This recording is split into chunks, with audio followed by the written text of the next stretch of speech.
White. Wide open Torrence! Oh, baby! Touchdown! How do you leave the best receiver in the NAIA that wide open? You show, and that's what we do! Cash! You're proud of me? And it's caught! Oh my goodness! Troy Torrence comes down with it! Tuesday night at 8 p.m. Eastern, which means it is time for Bankroll Blitz. Thank you guys all for joining us here on Pub Sports Radio. We enter week 2 of the NFL season brimming with confidence off of a huge week 1, a strong preseason, and the time to stack is now. It's pretty easy, I always find, to have a good week 1.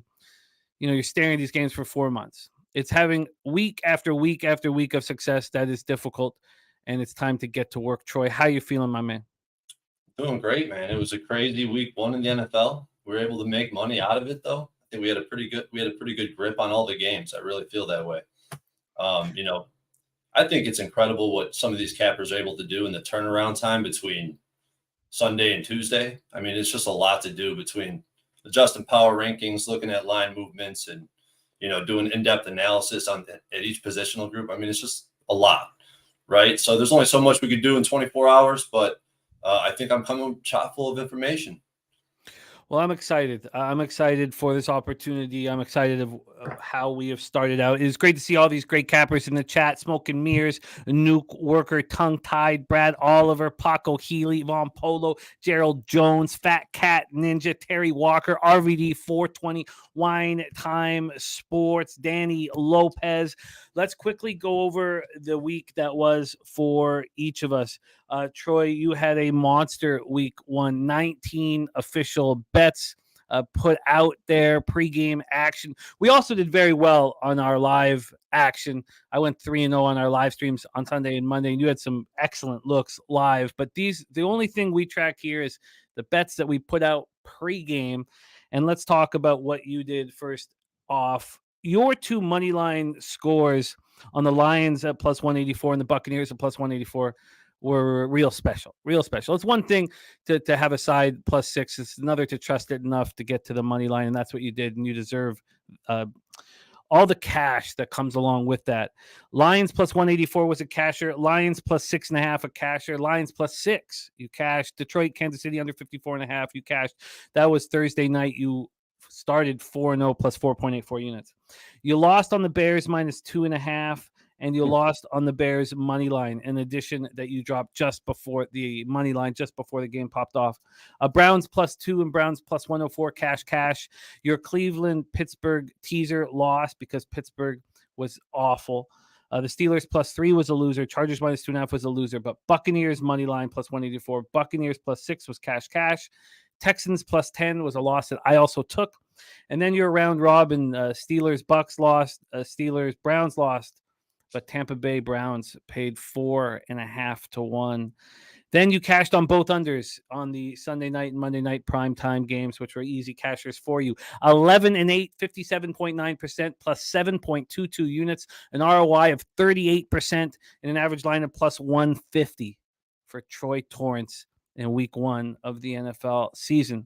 I went 6-3 in week 1. That's on top of the 10-8 preseason. So I'm now at 16-11. I cashed with the Lions plus 6 and the Buccaneers plus 6. I lost with the Texans plus 10. I lost with the Steelers plus 2.5. I cashed with the Titans plus 3. Lost with the Chargers minus 3. And then the rest were winning. I have 3 unders that I cashed. San Francisco, Pittsburgh under 41.5. Houston, Baltimore under 43.5. Las Vegas, Denver under 43. So 6-3 plus 2.6 units, which puts me at 16-11, 59.3% plus 3.6 units, ROI plus 13.33%, average line minus 110. Wine time, a 6-1 start to the NFL season. Paul and Boats in the house has Good Day Betting Horse with a Razor. There's Birdie, Subhuman Gaucho. Great group here. Sammy Culmer, Harold Williams. Thank you guys all for joining us. Let's get to work right now. You ready to rock, Troy? Let's get to it, man. I'm ready. We start with the Thursday nighter, September 14th, 8:15 p.m. Eastern, and Troy has a teaser on this game, and this is the first half of that teaser. It's official. He's tweeted it out, and he will talk about that spot. I have not moved on it. Vikings, Eagles, Lincoln Financial Field in Philadelphia, Pennsylvania, 69 Fahrenheit, clear 9 miles per hour. Let's get into the line history here right off the hop. From a spread perspective, all of the market moves we are doing are Pinnacle. Now, Pinnacle does not put these lines out before the games are finished. So Bet Online and other books will give you look-ahead lines. Pinnacle does not do that. So we're dealing with Pinnacle lines here for our market moves. This opened up at 7.5. 7.5 Sunday night at 7:55 p.m. and it moved to 7 last night, just before midnight, moved to 7. It was getting juiced, the plus 7.5. So it moved to 7, which is where it is right now. So we have a half-point move towards the Minnesota Vikings. From a total scenario, Pinnacle sitting at 49. They opened this up at 48, and they moved it to 49 today, Tuesday at 4:23 p.m.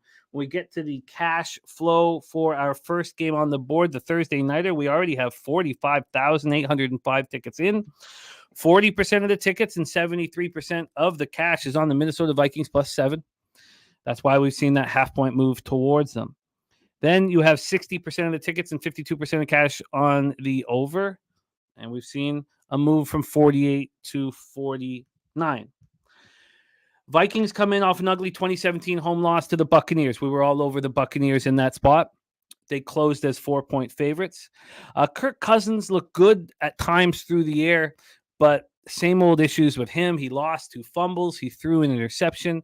They were also incapable of moving the ball on the ground. We know that Alexander Mattison is now in control of the running game with Dalvin Cook no longer on the squad. Now a New York Jet, 34 yards on 11 carries. He did not look good. Can he handle the pressure of being a RB1?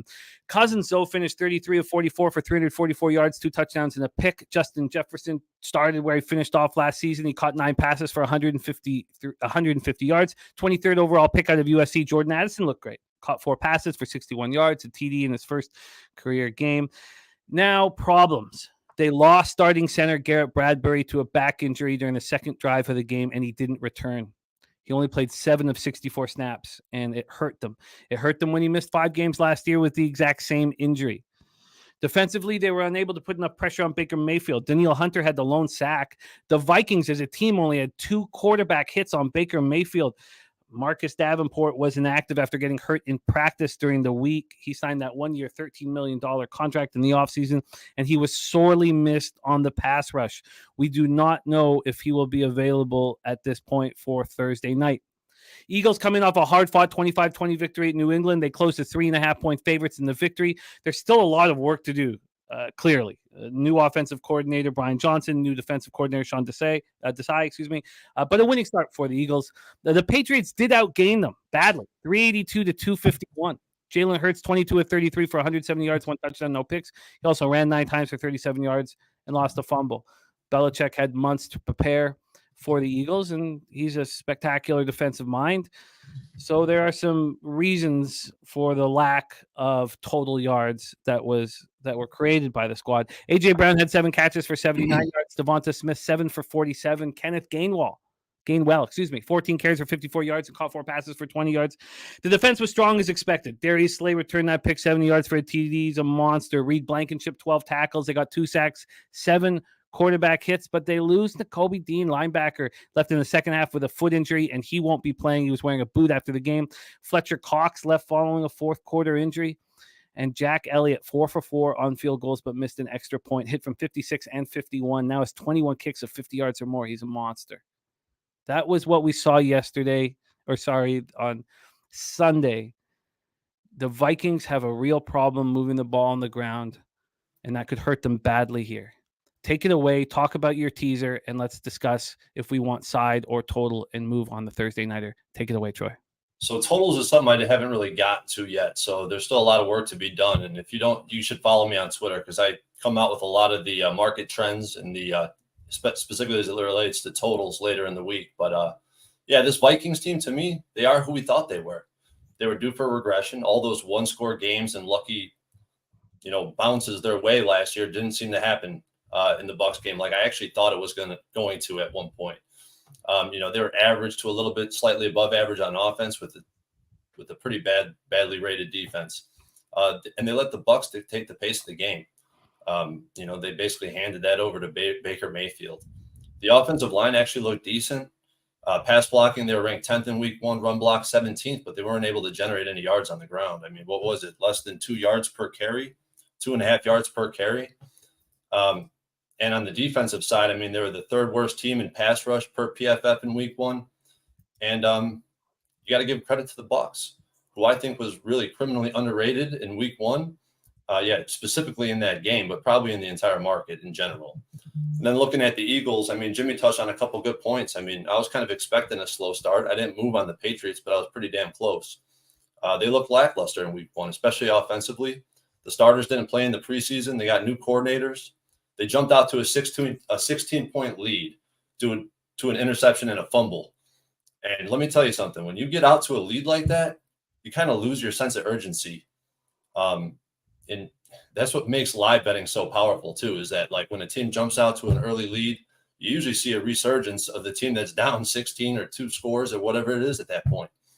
So we ended up seeing that. Jalen Hurts was 22 for 33 for 170 yards. Not very good.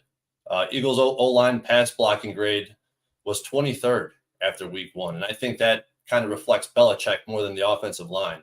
You give Belichick a whole season to prepare. A bunch of unique blitz packages that clearly confused Hurts. He was one of the most blitzed quarterbacks in week 1. And I think it's just a matter of time before this offense clicks and resembles who they were in this, when they made it to the Super Bowl last year. I think that's coming.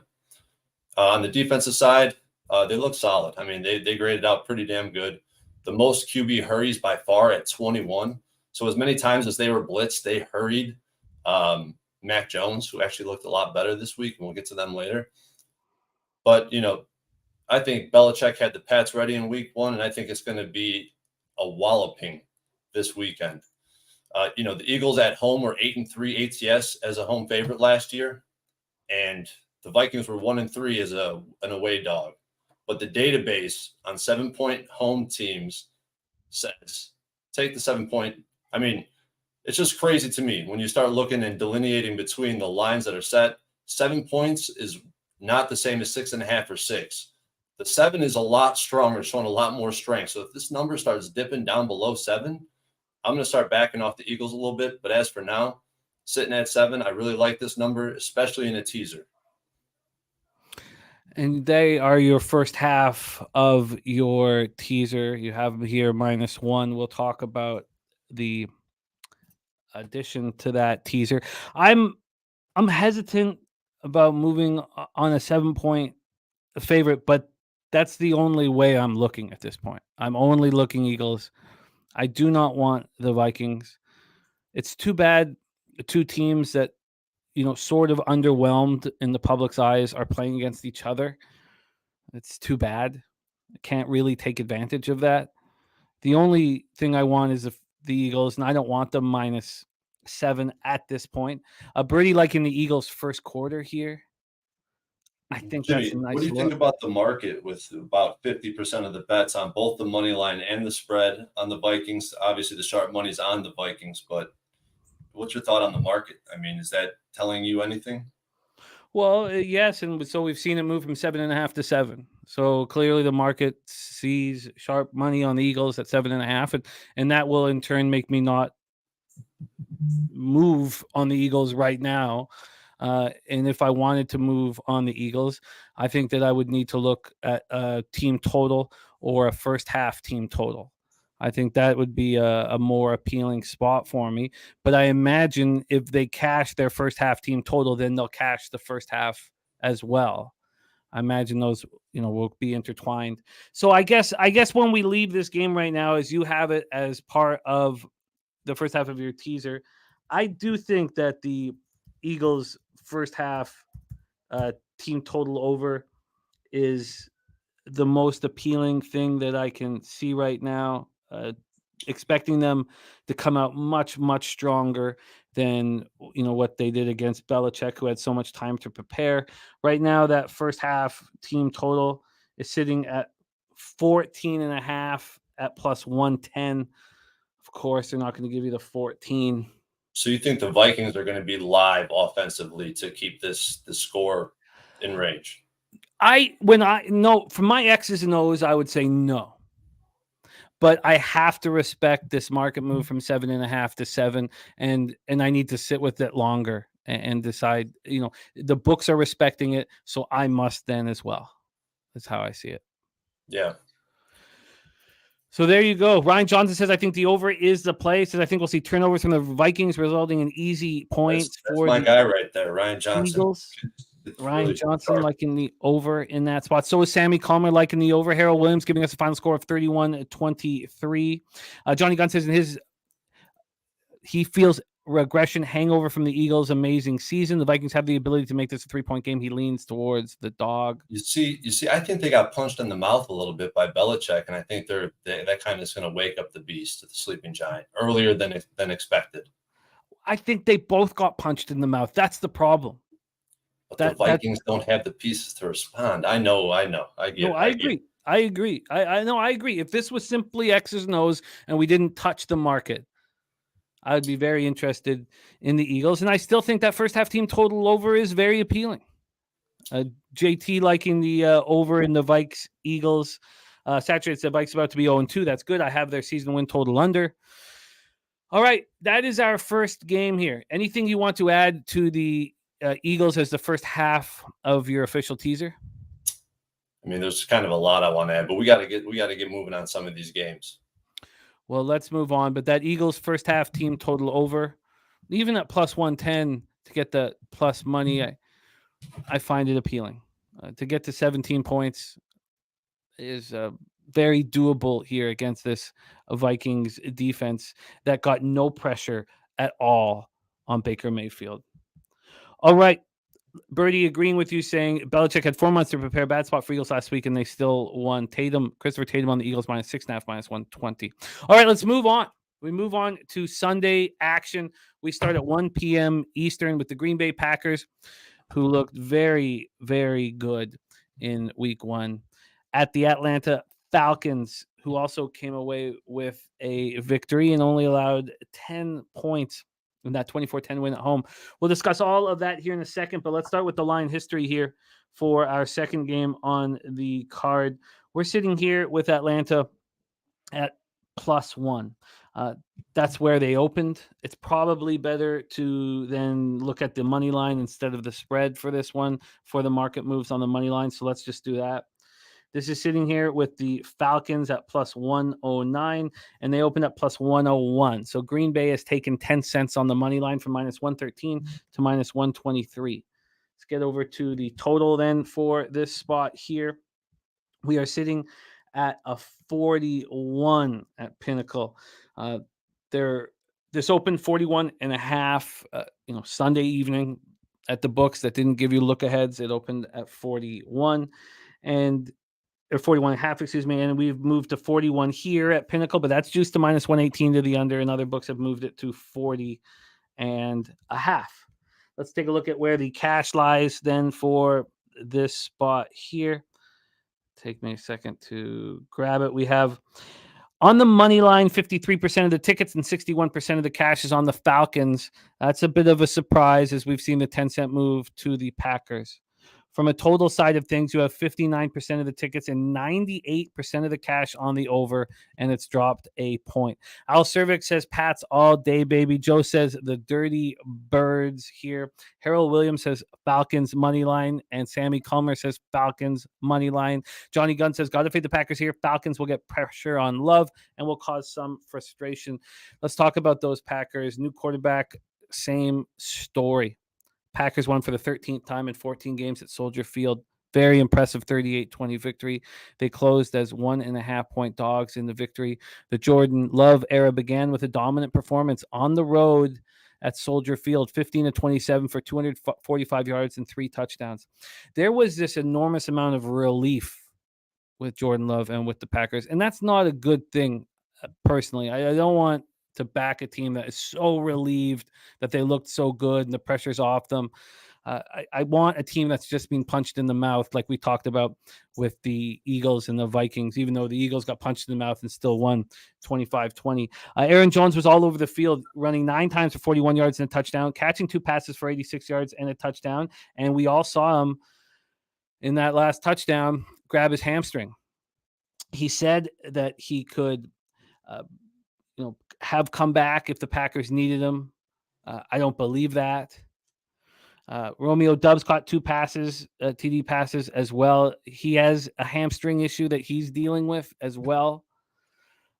Not nearly as bad as what Jones is dealing with. I mean, that's real what's going on with Aaron Jones here. Packers were 9 of 16 on third down, didn't turn the ball over. The defense looked excellent. They held the Bears to just 3 of 13 on third down. They got 4 sacks, 6 quarterback hits. Quay Walker returned an interception for a touchdown, but he was evaluated for a concussion late in the game. Atlanta comes in off a 24-10 win at home over Carolina. They closed at 3.5-point favorites. They only produced 13 first downs, 221 total yards, but it was enough. Question mark still around Desmond Ridder, 15 of 18 for 115 yards, 1 touchdown.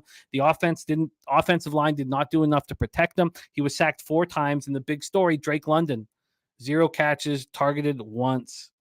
You want your star receiver to be happy. He averaged 6 catches a game during those 4 games, the final 4 games of 2022. Kyle Pitts led receivers with 2 catches for 44 yards. It was a ground game that was excellent. Algier, 15 carries for 75 yards, 2 touchdowns, caught 3 passes for 19 yards, and Bijan Robinson looked very good. Ran 10 times for 56 yards, caught 6 passes for 27 yards and a touchdown. The defense was strong. They didn't allow Bryce Young to complete a single pass over 14 yards. And in his first game as a Falcon, Jesse Bates looked great. 2 interceptions. Falcons got 2 sacks and 7 quarterback hits. And Cordero Patterson didn't dress because of a thigh injury. Take it away for us here, your plan of action for Packers Falcons. So this is a game I know I'm going to have to spend more time with. It's a very fascinating game based on where this line currently sits and how it's moved so far. I got to watch more Falcons game. I did watch a few possessions, but definitely not enough to get a good gauge on this game. I give the Packers a ton of credit because I watched this entire game. I had 2 bets on the Bears, so obviously I was very interested. The transition to from Rodgers to Love was pretty much seamless, which kind of speaks volumes about the offensive line for the Green Bay Packers, who was the best rated offensive line in week 1, allowing next to no pressure at all. But when you look on the other side of the ball, who were they playing? The Bears, who have been known not to get any type of pressure on the quarterback, which is really sad and pretty sad to watch and sad for Bears fans everywhere. I'm surrounded by them. So is it a product of bad defense? I actually don't think so, because the way these players still were graded out very highly. And if you look at Aaron Rodgers in the first few snaps, the 4 snaps we got to watch with New York with that new offensive line, I mean, he was wide-eyed, shell-shocked about how fast that pressure was getting in. So that really impressed me, and they outclassed the Bears in pretty much every facet of the game. And their numbers were off the charts because the Bears were so poor. The question is, in this game specifically, can they stop the run? I think Birdie said it in the chat. I think he hit it on the head. That's going to be that's the big question mark in this game. Last year, they could not stop the run.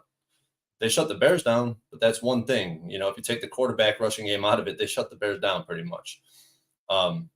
They held the Bears running backs to around a little under 3 yards per carry.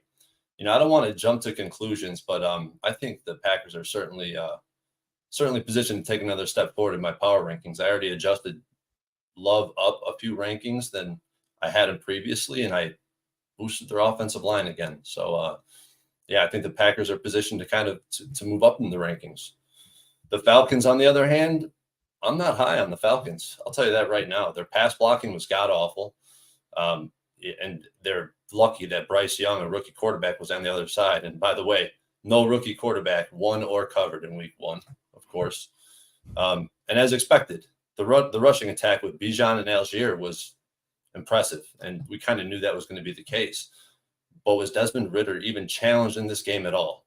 His QB rating was 28.9, and his rating was 111.8. That discrepancy told me that I had to go find another metric, and I was able to find it.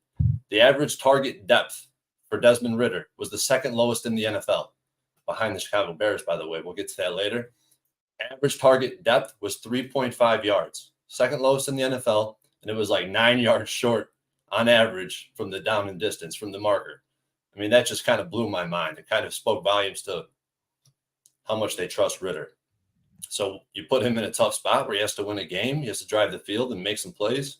I don't know if he's going to be able to do that. I mean, he didn't use his best receiver, who I drafted on my fantasy team, and saw him sitting there with 0 points as I lose my matchup by 6. It's kind of tough to see. And, you know, I had high hopes for that kid, man. I think he's a great receiver. I didn't use him at all.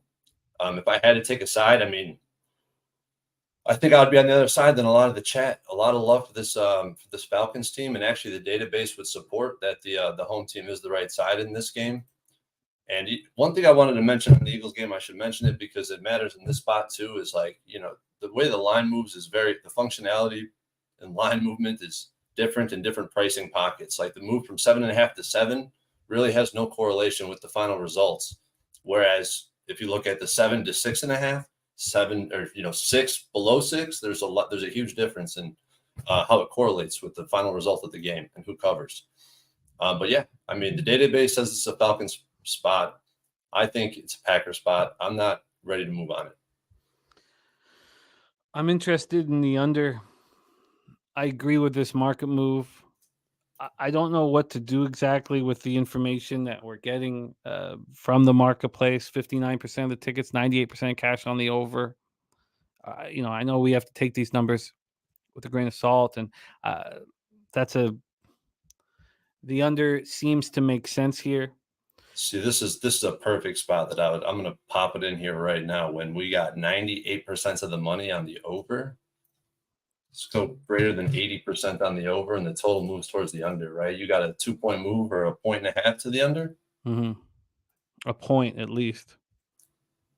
So this is only based on one season. It's 2-2. And, you know, usually when I see a spot like this, I would look at the individual games that happened. But this rarely happens. This is 3 years of data. It's 2-2. 90% of the money on the over. Lions moving toward the under. Preston says Bears got away from the run too early. Green Bay still can't stop a nosebleed on the ground. Great secondary, but Falcons will bleed that clock. Here you go, Jimmy. Here you go. The 2 games that were under 45 both went under. Yeah, the under is extremely appealing. Extremely appealing. Because even if the Falcons are able to move the ball comfortably on the ground, let's say, they're still going to have red zone problems. That's just what's going to happen with Desmond Ridder. So it could be okay. So at this point, the under is something that I'll take a very serious look at, and we'll at this point likely move on it at the end of the show. The one thing I would say about the total, Jimmy, is that, you know, the defense for the Falcons did look good. It did have good grades positionally, this Falcons defense. But, you know, if you look at the preseason rankings, I mean, this D-line was 27th. The DBs were 23rd, and the linebackers were 28th. Are they going to be able to stop a true offense that's coming in ready, opposed to a rookie quarterback? There's still it's certainly not a slam dunk, and it wasn't a spot that I had pinpoint before we got to the show. So I'm gonna need more time. I'm gonna need more time at this point. But interest in the Packers, Falcons under, and more analysis needed for Troy. We move on. Next up for us, 1 p.m. Eastern, Las Vegas Raiders 1-0 at the Buffalo Bills 0-1, and good God, did they look bad last night. Highmark Stadium in Orchard Park, New York, 68 Fahrenheit, mostly cloudy, 9 miles per hour. Obviously, we all who hammer football year in and year out know that the week 2 is the overreaction week, and there's a great opportunity to take advantage of it. With the Buffalo Bills, I'm starting to develop a real concern for Josh Allen's confidence.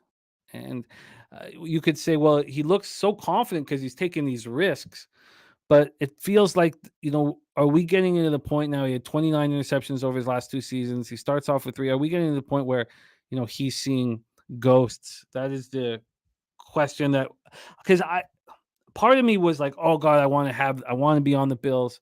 I want to back the Bills after the debacle in New York. And then do I want Josh Allen? Is this big of a favorite? And the answer is no, I don't. I don't at this point here. Bills open up -9 and -106. They're now -9 and -103. No movement there. From a total side of things, we're sitting at 47. That's right where it opened. It did drop to 46, so it was at 46 today in the afternoon for a very short period of time, and it went right back up to 47. So we really have no move on side or total. Let's see what we're dealing with here from a cash flow perspective.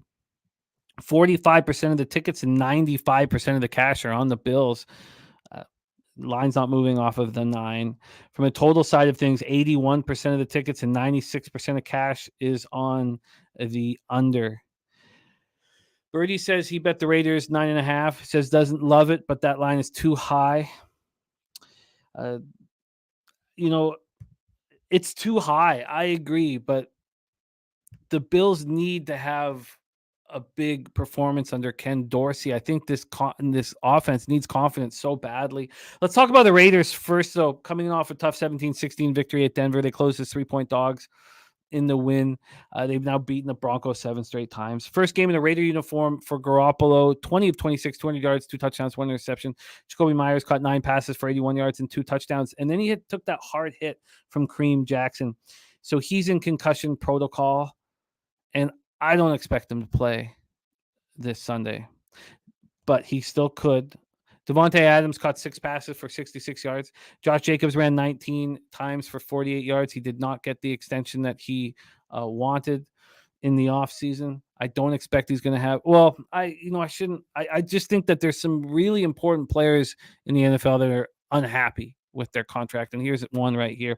Nate Hobbs is all over the field, 12 tackles, 2 for a loss. Max Crosby was a menace, 5 tackles, 1 sack, 2 quarterback hits. And 7th overall pick, Tyree Wilson, just didn't look like he's in game shape.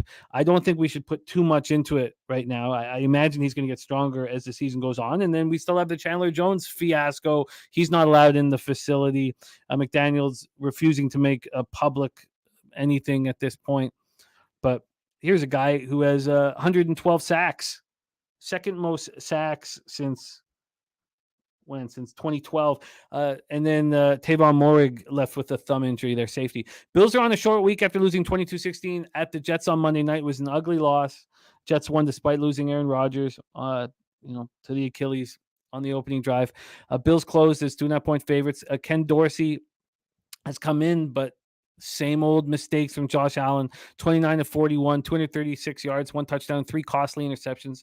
He also ran 6 times for 36 yards, fumbled twice, losing 1 of them. And now we have the 0-5 in overtime. I mean, that's another thing that's going to get in your head as a quarterback. 0-5 in overtime. Stephon Diggs was all over the field, caught 10 passes for 102 yards and a touchdown. James Cook, 12 carries for 46 yards, caught 4 passes for 17 yards. He's being asked to do a lot. And the defense looks strong, albeit it was against Zach Wilson. They held the Jets to 13 first downs, just 1 of 3 in the red zone, finished with 3 sacks and 8 quarterback hits. And Leonard Floyd looked really good in his first game as a Bill. 1.5 sacks, 2 quarterback hits. And Matt Milano doing what he does, man, all over the field, 8 tackles, a pick, a quarterback hit. Take it away. Is this too many points, or do you expect the Bills to bounce back big here in Orchard Park? First thing I want to do when I look at this game is back the Bills. I mean, it just smells like a blowout to me based on the spot it is. I mean, the Raiders win as dogs on the road and the Bills lose as favorites. There's just a bunch of interesting metrics that came out of that Jets and Bills game. The Bills' run defense has a power rating on PFF of 31st in the NFL. And the Jets last year were one of the worst run blocking units, offensive lines in the league. I mean, it just blows my mind. The Jets defense is obviously really good. We can't get past that. So, I mean, some of these offensive metrics are a little bit, overstated or understated. But Josh Allen with 3 picks, 2 fumbles, single-handedly lost this game for the Bills, in my opinion. And he's just too ambitious. I mean, he lets his personality get the best of him. And he bears the weight of his team's failures on his shoulders. Like, you can clearly see that. you could tell it just weighs on him as the game progresses, and he knows he's having a bad game. He lets that snowball downhill instead of just forgetting about it. Being a goldfish is what I like to say, or what Ted Lasso likes to say, and I just copy and paste it. The Raiders, though, I'm not ready to move them up or down in my power rankings. I think we have a lot to find out about this team, but they were able to get a win in Mile High. I think it was pretty impressive. Another spot where I have to go back and watch. Barely watched any of this game. So a lot of this is just based on box scores and the advanced analytics that I like to look at. But the offensive line, I thought, graded out pretty well. I think they were underrated as a unit. This offensive line just seems to be cohesive and get the job done. They just have better performances than their individual player ratings. The wide receiver group was great, but Spenny, I think, said in the chat that Jacoby Myers is out this game. Well, we saw the hit he took from Kareem Jackson. It was. I do not expect him to play. He can get out of concussion protocol in time as possible, but I don't expect him to play. Him being out matters because when you got a guy like Devontae Adams who just completely dominates and commands defensive assets to be allocated to his side of the field, I mean, it just opens up the offense so much. You can't really replace that. And you can't really replace a guy like Jacoby Myers who knows how to get open. I mean, these Raiders receiver depth is not very good. So that's a little bit scary. I mean, all in all, I think I would be on the Bills. I was considering teasing the Bills when they were at 8.5, but it quickly moved back up to 9.5. I need more information. I think this will be a good benchmark. I do think the Bills bounce back versus the lesser defense. Yeah, I mean, the Bills first half team total over and the Eagles first half team total over, both at 14.5 at Pinnacle, both at plus 114 or between 114 and 116. I mean, it's expensive, and I'll look and see what it is to get it down to 14. But I find that the most comfortable situation that I can be in. But this Bills defense is healthy.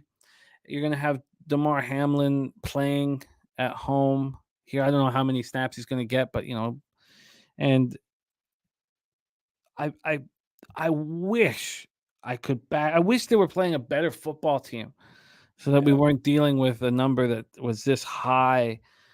And Birdie saying Josh McDaniels knows how to game plan against the Bills, years and years of playing them. I think there's truth to that. T-Mac saying Bills first half or first quarter might be a good look. And Al Cervic says Allen's post-game interview is very concerning for me. He seems mentally wrought, very self-defeating. Yeah, he does. And it's a concern. It's a real concern. Slatsy says Josh Allen broke up with his girlfriend. Rumors of an affair. That doesn't help. Never know. It doesn't help. Yeah, Fly White Mike looking at Bills team total first half. They come out and score 2 TDs easy. Raiders defense is trash, but the spread he can't take. Yeah, I got to figure out. Maybe I need just to, we get a ton of. I listen to Buffalo radio whenever I'm in the car. I mean, maybe I need more time to sit with Josh Allen, but I expect a big bounce back here from the Bills. And, I understand why it moved to 9.5, and maybe any number under 10 is okay. Maybe. But the first half team total over is the most appealing spot to me at this point. And I'll have to take some time with that, with just the first half here. But that's it for me. Is there anything you want to make official or touch on here? This 4.5 first half minus 4.5 minus 119. I mean, that is pretty appealing right now. And that's what Sammy Calmer is talking about right now. Tongue Tied says he's seeing 8.5s again. Well, I guess that first half minus 4.5 is pretty appealing. Is there anything that you want to make official or any lean or anything that you want me to write down before I move on to the next game?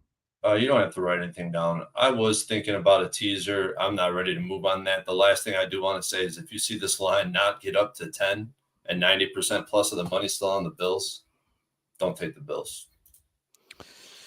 Yeah, we'll keep a close eye on the market there. Let's move on. 1 p.m. Eastern next up for us. Baltimore Ravens 1-0 at the Cincinnati Bengals, who are coming off of a debacle. Paycor Stadium in Cincinnati, Ohio, 71 Fahrenheit, partly cloudy, 8 miles per hour. Let's get into the line history here first and foremost. We're sitting here with a 3.5 at Pinnacle, 3.5 at -104. But this was a 3. This opened up at 3 Sunday at 7:58 p.m. And it was actually juiced towards the Ravens. It didn't move till 3.5 until 4:52 p.m. yesterday. And that's a big move from the 3 to 3.5. Let's take a look at the total then on this one. We're sitting at 46.5. Still a 47 at Pinnacle, but it's -118 to the under. This opened up at same time, 7:58 p.m. on Sunday night at 45.5. And within 2 hours and 23 minutes, it was down to 44.5. So the first initial move was to the under, and then it got hammered to the over. It got hammered to the over Monday morning, Monday early afternoon. It got hammered to the over, and there was a 2.5 point jump in the total from 11:30 on Monday morning to 10 to 12. The 20 minutes it moved 2.5 points. I mean, that's somebody moved on the over that the books really respect. Let's move to the total here for this one. And the Bengals have 39% of the tickets and 72% of the cash. And that's a big move from 3 to 3.5. Then you have 59% of the tickets and 96% of cash on the under. I mean, we just dealt with this exact same thing in the what was the first spot? Was it the 96? Let me pull this up here. Yeah, it was that Falcons spot where you had 98% of the tickets on the over and the line had moved to the under. So that is a fascinating thing. A lot of different ideas on how we should handle the market and the information that we're getting from something like the Action Network and whether it should be fully trusted. It's another debate that we can have another time. Coin says Cincinnati -3.5. Newquarter says, was Cincy that bad or the Browns that good? Let's talk about the Ravens first. They come off a 25-9 win at home over the Texans. They closed as 9-point favorites. They were up just 7-6 at the half. We were both on the Texans, and it felt pretty good at halftime. Todd Monken's first game with the squad was not very good. There's a lot to improve. Lamar Jackson, 17-22 for 169 yards and a pick. He also ran 6 times for 38 yards. J.K. Dobbins, just sad. The Ohio State product. I mean, so this is, his first contract's going to be done. And how many games did he play? It's too bad. 8? I mean, it's just too bad. 8 carries for 22 yards and a touchdown. Caught 2 passes for 15 yards before he tore his Achilles. Now he's out for the season. So that puts the onus on Gus Edwards and Justice Hill to carry the ground game moving forward. And Flowers was magic, man. First round pick, 22nd overall, Boston College, 9 catches for 78 yards, ran twice for 9 yards. I mean, he's dangerous. Odell Beckham, the book is still, I don't expect much from him this year. 2 catches for 37 yards. And obviously their offense is going to look stronger with Mark Andrews. And we all expect him to be available this week. He was a limited participant in the entire week of practice. So maybe when they announce that he's in, maybe we get back to the 3. Is that possible? That 3 is sure what you'd want to have if you're backing Cincy. They held the Texans 0-2 in the red zone. Roquan Smith was all over the field, 16 tackles, 2 for a loss, 1 sack. They finished with 5 sacks, 10 quarterback hits. Marcus Williams left with the shoulder issue, and they're already missing Marlon Humphrey. So there's some issues in that secondary right now. And then Ronnie Stanley, looked like a knee injury. We're going to get information about that, and we need it because you definitely want Stanley there protecting left tackle Ronnie Stanley. So Bengals opened up their season with an embarrassing 24-3 loss at Cleveland. Zach Taylor, 0-5 versus the Browns. Burrow just can't seem to beat the Browns. Coming off that 5-year, $275 million extension, and he played the worst game of his career. 14-31 for 82 yards, no touchdowns, no picks. After missing a month with a calf strain, he lamented the missing time. He said that, he felt it. He wished that he had, an opportunity to play over the last, 5 weeks, 6 weeks. Jamar Chase led receivers with 5 catches for 39 yards. T. Higgins, 0 catches despite being targeted 8 times. You got to think that there's an aberration. You just got to think he's going to bounce back. Joe Mixon ran 13 times for 56 yards, caught 3 passes for 17 yards. Bengals had 6 first downs in the entire game. 2 of 15 on third down, The defense tried to keep them in it for as long as they can. I mean, Jermaine Pratt, Nick Scott, Dax Hill, 6 tackles, 2 for a loss and a pick. Pratt and Scott each had 11 tackles, but your team has to move the ball for you to win the game. The Bengals at 3. I should have moved on immediately. Take it away for us here. Ravens, Bengals, Troy. I feel a lot like you. I've seen that 3 clear as day, and I was hoping it would go down the other way, but with all the injuries, I missed it. Totally missed it. It's up to 3.5 now, so we're dealing with a whole new number. But I got some interesting metrics on that later in this conversation. But the Ravens, I adjusted their offensive line down in the power rankings 2 spots, actually, so pretty big move. Obviously, the 2 injuries is a lot to deal with. And you don't see this type of line movement this early in the season. The past 3 seasons, there's never been a line that opened at 3 and closed at 3.5. In the past 3 seasons, it never happened before week 12. So this early in the season to see this type of line movement, I think it's interesting to me. I don't know what that tells me, but it's just something I'm going to follow and track. Ravens won and covered, weren't impressive in doing so. I watched a lot of that game. I was on the Texans. I lost with Jimmy. Tough loss because he felt pretty good at halftime.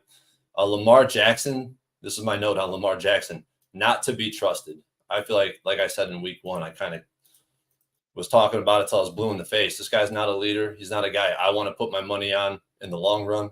Maybe here and there I'll find a spot, but it's not a guy I want to be backing. And Monken's offense really didn't look too good, in my opinion. They were 3rd, so I'm tracking the average target depth to see what type of offense, schemes these guys are putting together and what type of quarterback trust they have, or what kind of trust they have in their quarterback. They're bottom 3 in their target depth, average 3 yards per rush, despite having the best run blocking grade in the NFL in week 1. So I don't know how that matches up. I don't know what that tells me, but it definitely means something to be able to block so efficiently but not get any production. I think that speaks a little bit to how our guy, J.K. Dobbins, who I also drafted in fantasy, went down. So it's a little bit hard to gauge this Ravens team without more information. They played the Texans in week 1. The Bengals, trust me, I was on the Browns. I mean, the Browns was my favorite play of week 1. It's my favorite team to watch and to be backing in this season. Like I said, they remind me of the Eagles and how they were built last year. And Joe Burrow, man, I mean, this guy looked like a fucking mope. I mean, he was like feeling sorry for himself. It was pretty fucking sad to watch, to be honest. And I've seen him take plenty of L's, but it never looked like this. I mean, they just looked broken. They looked like they didn't want to pull. They were disinterested. It was pretty sad to watch. And Joe Burrow led the NFL in week 1 in poor passes. He had 15 poor passes, meaning passes that were completely off target. I think that speaks a little bit of volumes to the Browns defense too. He's not going up against no Joe Schmoes. But I think that this is where you want to back the Bengals coming off that terrible loss. It's where you just want to buy a team like the Bengals and a quarterback like Joe Burrow. I mean, nobody's going to want the Bengals after that loss, and understandably so. But, that Baltimore win was not impressive, and it's definitely an opponent asterisk being the Texans and a rookie quarterback. So I want to be on the Bengals. So I started looking at the spread and considering the move to 3.5. And is 3.5 still a good number? Well, if you look at the line movement history, past 3 years, when the line moves from 3 to 3.5, the home team covers at 63%. They're 5-3. Interestingly enough, if it opens and closes at 3, the away team is 10-4 ATS. And that's kind of just to give you a little bit of a view into what I'm looking at when I'm looking at these line moves. I think that's pretty interesting to look at. Right? You're getting a worse number, but you're cashing at a higher rate the past 3 years. I think it's just something to take into account. What did you think about Burrow's movement here? Should we still have a modicum of concern with the calf strain? I want to back the Bengals. I want him first half for sure. I want to bounce back, but we've never really seen anything like what he just went through. And now he's the $275 million man who didn't have a preseason, who's dealing with, his calf and a late start to his, program, or at least an interruption to the program. Was there concern watching him move around? Is there concern Generally with Burrow, we'd be certain of a bounce back. Are we certain here? I'm not certain about it after seeing what I've seen. I mean, I said he looked disinterested. I guess it could still be that lingering injury. It's just maybe it frustrated him past a point where he just broke down and he just fucking gave up. I mean, it was really, really bad to watch Joe Burrow this Sunday. I think that's a really good point. I mean, if that calf injury is lingering, it's going to be the same thing when he's going up against solid defenses. And the Ravens, I mean, they had a solid defense in week 1. Their defensive line is not very impressive, their roster, but God, it's just tough. I want to be on the Bengals too. And I think I like the Bengals first half, if anything, just that 3.5. I know it scares me, even though the line movement would say that it's better that it's closing at 3.5. Newkirker said he didn't see the game. Was he that bad? 14 of 31 for 82 yards, 6 first downs in the entire game. At this point, first off, I'm going to need more time with the Bengals. I'd like to watch a little bit more of Burrow. I'd like to watch a few more clips of what happened on Sunday and then see him in practice. And then secondly, I want Andrews to be announced in. I think that will help the line here. But at this point, I guess I'm going to have to not move on it, even though the 3.5 is telling, and the Bengals -2.5 first half is, if we weren't dealing with any question marks around his calf, I mean, I would have already bet it. Okay. I mean, yeah, that's gonna if it's the calf injury, he's gonna lack in being able to compete. He's a competitor. I mean, the old Joe Burrow before he got paid was a fucking competitor, fiercely. If he's not right, if his calf's off, it's still hurting, bothering him. Man, I would hate to have my money on the Bengals. I still expect to have money on them, but I just need a little bit more. I do. I expect to have them first half at -2.5. It's juiced about -120, 121. So I need more information on that one. Let's move on. Next up for us, 1 p.m. Eastern, Seattle Seahawks 0-1, heading to Detroit, who are coming off of the big Thursday night victory at Arrowhead. We're in Ford Field for Detroit, Michigan, and I don't remember there being this much excitement around the Detroit Lions ever. Let's talk about the line history here. Opened up with Detroit -5.5, and it's now 6. But Pinnacle never opened it at 5.5. Pinnacle opened it at 6 at a pick'em. Bet Online at 5.5. This is 6 as a pick'em. So this 6, the +6 on the Seahawks, opened up at -106 at 8 p.m. on Sunday night. By 8:12 p.m., there'd be 19 cents of movement to the Seattle Seahawks.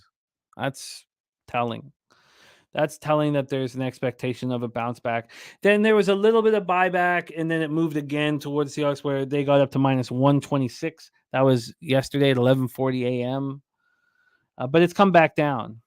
And we're now seeing, that 6 is still plus money, -6 plus 101 for Detroit. Let's go over to the total in this one. We are sitting with Pinnacle offering a 48, but a lot of books dropping 47s, 47.5. This has come all the way down from 51. So had a really big 3-point move and more at other books, but 3-point move at Pinnacle towards the under. Let's take a look at the cash flow then for this one. We have 27% of the tickets and 41% of the cash on the Detroit Lions. It's unexpected that the public would be betting the Seahawks. I did not think that we'd be sitting here with 73%. Now, maybe the public doesn't bet NFL in the first 48 hours after the games are played, and that would be a fair statement that maybe we're still waiting for the public really to get in. From a total side of things, you have 40% of tickets on the under, but 51% of cash, and we've seen it drop 3 points. Birdie says his favorite bet this week is Seattle first quarter plus 2.5, and Seattle first quarter money line will be on Seattle full game. But what is the rush line? Hysteria moves this line nowhere but up, and there will be points in this game. Nuffalo Challenge says, do you have a team total on Detroit? Yes, I'll give you this Lions team total right now. The team total for the Lions at Pinnacle is 28.5, and they're not giving you an alternate line. That 28.5 right now is minus 163 to the under, plus 138 to the over. So I have to look at a different book to give you a real legit line. So, I felt really good about my breakdown on the Seahawks, but who cares if you don't bet the other side? I mean, who fucking cares? I didn't have the balls to bet the Rams, so there's no patting myself on the back for. I was angry about the offensive line in Seattle. I'm from the Pacific Northwest, and it's year after year after year, Pete Carroll not caring about the offensive line, not giving the offensive line the bag, and their quarterbacks running for their lives. They open with a shockingly bad 30-13 loss at home to the Rams. Seahawks closed as 4-point favorites. It was their worst home loss since 2017. We also talked about how there's no home advantage anymore, at least against the spread. So now they were 17-23-1 before the loss. Now 17-24-1 in the last 5 seasons, not including the year where there was no fans in the crowd. And then Seattle just gave up. And that's another bad sign. And I'm not saying they don't bounce back here, but that's also a sign that you're not getting protection. That, when Gino just gives up like that. 12 yards of offense in the second half, 1 first down. 16 of 26 for 112 yards and a touchdown. They finished with 180 total yards, 2 of 9 on third down. They only had the ball for 20 minutes and 37 seconds of that game. DK Metcalf, 3 catches for 47 yards and a touchdown. He lost his cool. Tyler Lockett, just 2 catches for 10 yards and left hurt. We'll have to get more information on him. First round pick Jackson Smith-Njigba, 3 catches for 13 yards. Kenneth Walker ran 12 carries for 64 yards. But Bobby Wagner, at least he was trying out there, man. 19 tackles, but the defense looked awful. They couldn't get off the field. Rams had 27 first downs, 426 total yards, and almost 40 minutes of possession. The Rams were 11 of 17 on third down. The defense had 0 sacks and just 2 quarterback hits on Stafford. The Rams were 3-3 in the red zone.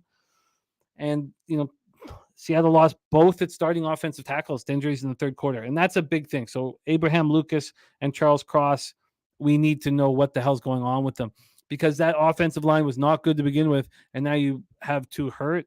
Seattle was without Devin Witherspoon, 2023 first round pick cornerback. He's still working his way back from a hamstring injury. He's expected to be available this week. That will help them. Here we have the Lions on extra rest and a ton of confidence. The 21-20 win at Kansas City on Thursday night. Troy, of course, had them on the money line, the 6.5, the 6, and the under. I just had them with the 6. It helped that there was no Kelsey on offense, no Chris Jones on defense, but the Lions were full value for the win. Goff was 22 of 35 for 253 yards, 1 touchdown. Josh Reynolds, 4 catches for 80. Amon-Ra St. Brown, 6 catches for 71 yards and a touchdown. David Montgomery looked very good. He ran 21 times for 74 yards in his first game as a Lion. The defense was strong all game long.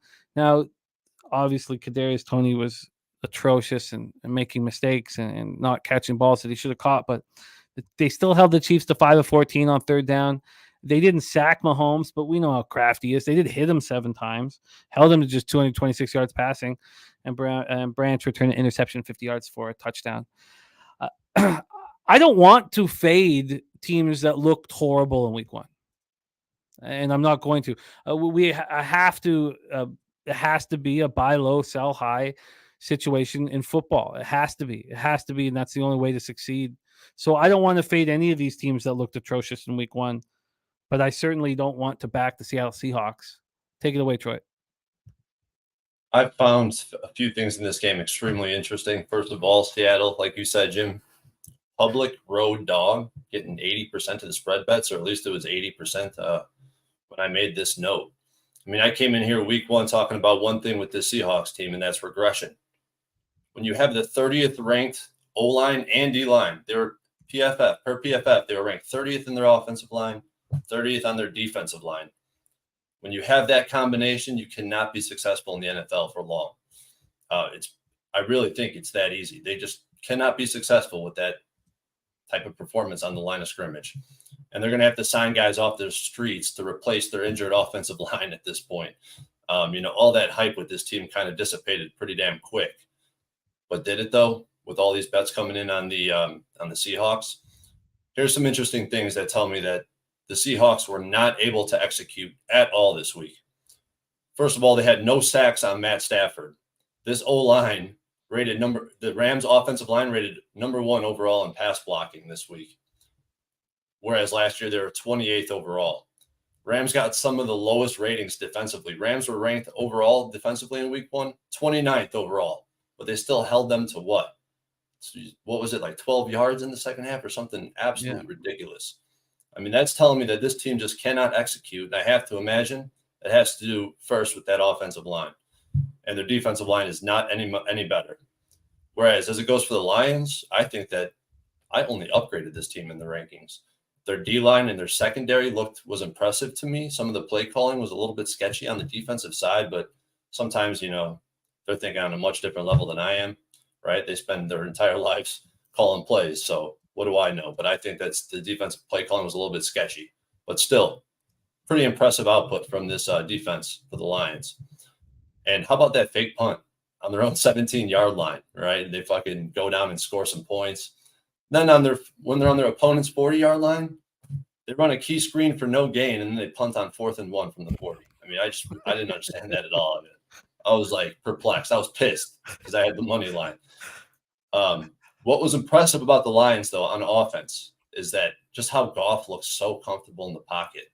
And you could tell he was going through each level of his progression, right? And you could tell he was doing that on each level. And he was able to deliver passes downfield accurately, consistently. You got a good offensive line, a good run game, and you could run play action with Goff, and he could throw the ball downfield. And the Seahawks team is going to stop him. I just cannot see the Seahawks team winning this game. And that's why I moved pretty heavily on the Lions and Eagles teaser.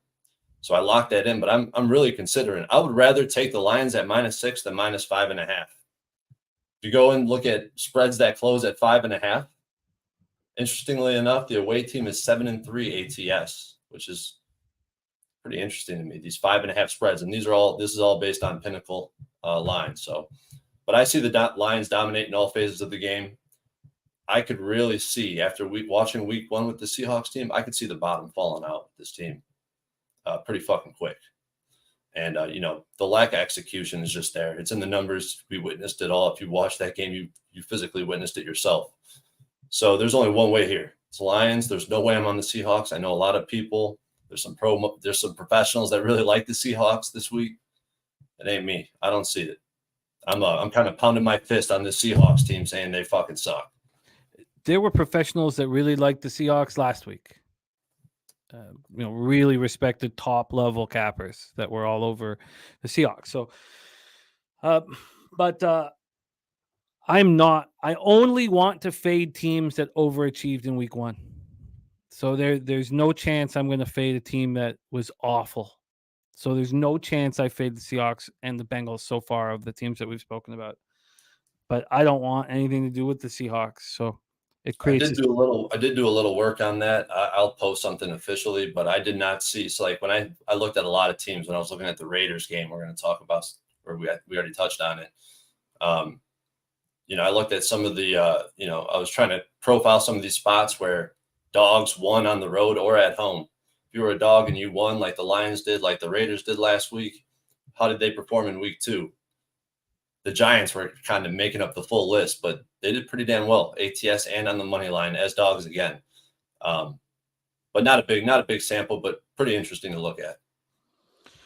Well, that is the official teaser that we touched on off the top for Troy Torrence, who's coming off that monster week 1, plus 7.22 units on single unit plays. Pregame 11-8, 57.9% with an average line of plus 150. Let's move. Funny too. Last week, Jim, I was on a bunch of dogs, pretty much everything. I was on the plus side of things. And now this week it's looking like I'm going to be on the favorites pretty much. So things change pretty quick. Yeah. And you got to adjust from week to week And so there's nothing. I mean, that's not a red flag at all to me. Black Maverick says, first time seeing this guy. We need more Troy Torrence. There's my guy Guillermo Zertucci in the house. Let's move on. But that teaser, Eagles -1, Lions +0.5 is an official teaser here for Troy and his action. But you must follow him as he put out 18 different bets for week 1. Made them official by tagging us and tagging a pub and Bankroll Blitz. Let's move on. Next spot on. Oh, did you want to add one more thing, Troy, my man? Yeah, I'm sorry. No, it's all good. I just wanted to add this. Yes, and especially when you have such a quick turnaround from Sunday, there's a lot of work to be done that I don't feel ready to move on these plays. Heading into week 1, I mean, I had a month. I had all those plays posted. Most of the plays posted prior to the show, but I'm definitely going to be posting all my action, anything I bet. The Tuesdays, we're trying to get ahead of everything, and it is sort of a work in progress show, and we do lean heavily on the great cappers in the chat as well. Let's roll on. Next up for us, 1 p.m. Eastern, Los Angeles Chargers 0-1 at the Tennessee Titans 0-1. We're at Nissan Stadium in Nashville, Tennessee, 75 Fahrenheit, partly cloudy, 8 miles per hour. Let's get right into the line history here for this one. Sitting here with the Titans at the same number that we got them last week at +3 at -106. That's exactly where it opened. But there was movement. The initial movement was towards the Titans. That got juiced on Sunday night. Then on Monday, there was a big move on the Chargers. They got up to -118. Now we're right back where we started. That circle is just. Let's move over to the total for this one, sitting at 45, opening at 45, and it did go up to 46 yesterday at 4:25 p.m. and it came right back to 45, 10:17 a.m. This morning. So we've had no movement basically. No movement. Shout out to Gino Hero, now a member of We Be Pubbin'. That means a ton to us, Gino. Thank you so much for your support, my man. I love it. Respect. Gino Hero, now a member of We Be Pubbing. Let's take a look at the cash flow then for this spot. 55% of the tickets, 63% of the cash on the Tennessee Titans. 45% of the tickets and 98% of cash on the under. And again, no movement. Chargers come in off a 36-34 home loss Sunday afternoon to the Dolphins. My dad was there. He was extremely angry, wearing his Khalil Mack jersey, and I'm surprised he got out of that parking lot without a fist fight. I've seen him have fist fights at football games before, and I am surprised he got out of there. He was angry. Chargers closed as 3-point favorites in the loss. The offense looked strong, but their defense was abysmal. I did not foresee that healthy defense coming in. I just didn't expect them to be that horrific. Justin Herbert looked good, 23 of 33 for 228 yards, 1 touchdown. He didn't try to do too much. He ran 5 times for 18 yards. Keenan Allen, Mike Williams, both healthy. Allen caught 6 for 76. Williams caught 4 for 45. Austin Eckler, I mean, the guy was just all over the field. Ran 16 times for 117 yards and a touchdown, caught 4 for 47. Then Joshua Kelly comes in, and he's a beast. He runs 16 times for 91 yards and a touchdown. They rushed for 234 yards, 3 touchdowns. That's the 4th time since the team moved to LA in 2017 that has exceeded 200 yards on the ground. The pass defense was atrocious. Tua was able to get whatever he wanted. The Dolphins had 536 total yards, with 466 of them through the air. The Chargers allowed 30 first downs, with 23 of them through the air. The 466 passing yards were the most ever allowed by the Chargers. They could get no pressure on Tua. Bosa and Khalil Mack, they combined for 0 sacks and 0 quarterback hits. Only defender who hit Tua was Joseph Day. He did it twice. 0 sacks as a team. Just 3 tackles for a loss. J.C. Jackson did get a pick. Look, this is a tricky spot, but the Titans, while they're healthy, I do think should be backed. We backed them in week 1, and Vrabel did it for us by kicking that field goal, which I don't know really why. I mean, he explained it. He trusts his defense. He needed his defense to make a stop, but that was a questionable coaching decision. That was an old-fashioned coaching decision. Tannehill looked horrible. 34-year-old Tannehill, 16 of 34, 198 yards, 3 interceptions. He couldn't get the job done when they needed it most. 2 of 12 on third down, 0 of 3 in the red zone. Hopkins, 7 catches for 65 yards. Nick Westbrook Akine had 4 catches for 58 yards. Derrick Henry, people are saying that they were, thought he had a bad game. I mean, he ran 15 times for 63 yards, caught 2 passes for 56 yards. I thought it was a pretty strong game. The defense kept them in it.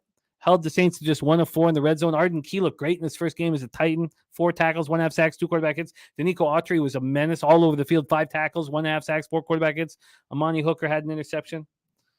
Can you bring some clarity? Is there action that you want? I lost on the Chargers -3. I also lost in the Cappers contest at Pub Sports Radio with them.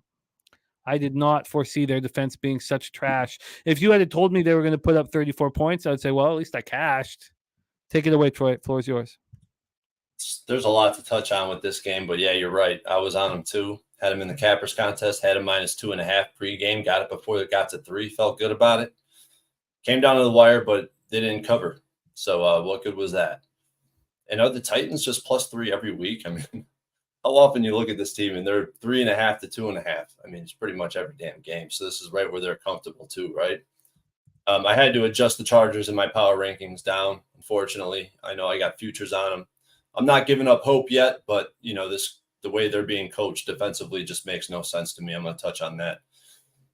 Obviously, the Chargers, I expected them to be good offensively, but I was very surprised at how good they were offensively, being able to run the ball the way they did versus a Dolphins team who was very good against the run in prior years. They ranked 4th last year against the run, and the Chargers just pounded the rock, just ran it down their throat, and they couldn't really do nothing about it. We finally seen some explosive plays out of the Chargers, which we didn't see in 2022 with that bullshit check down, extended running game, screens and short passes, dink and dunk. That was annoying, but we didn't see a lot of that. Offensively, all the pieces are there. No concerns. Defensively is a completely different story. Graded out to be the worst team in the NFL defensively through week 1. Tua, not sacked 1 time, threw for over 450 yards. I mean, that's a major concern. And the Tua quote, I don't know if you heard something about Tua saying something about watching film, and they did exactly what they did on film. So it was very easy for him to stay in his rhythm, stay in his flow, understood what he was looking at, and was able to break it down. I mean, he destroyed them. I mean, with this Chargers team, I mean, they have good defensive pieces. So and that's the thing, I haven't gotten too much into all the different coaches, and I feel reluctant to talk about coaches. That's why I'm kind of struggling with my words right now, because without watching a team enough, you really can't make a true assessment about a coach. So I don't want to, go off the deep end when I don't even have the full picture yet. But through week 1, that was awful. He made no adjustments from what they did last year when they played the Dolphins and had success. So what do the Dolphins do? They look at film when the Chargers were successful, and they became ready for what they were up against. Well, here comes the Chargers with no variation of that same scheme. They just bring it in, copy and paste it from last year. Didn't work out. They got absolutely destroyed. So that's kind of where I'm at with the Chargers. I got to see something out of their defense. But look who they're up against this week. I mean, it's the Titans. The Titans are a one-dimensional team. They really cannot throw the ball. Tannehill's numbers were atrocious. He was sacked 3 times, but he's only hurried 1 time. I'm not quite sure how that works, but that's what the numbers suggest. And he had the worst QBR in the league after 1 week. And this defense with the Titans, I mean, the defensive backfield, they graded out exactly where they were power rated prior to the season, 26th. They were pretty bad in coverage in week 1, but they firmed up in the red zone. But here's the thing. When you look at Derek Carr's history in the red zone, he's pretty ass in the red zone. He needs the deep field and be able to have that deep threat to extend the defense to have success, and he drives up and down the field, can't score in the red zone. Common theme every year with Derek Carr.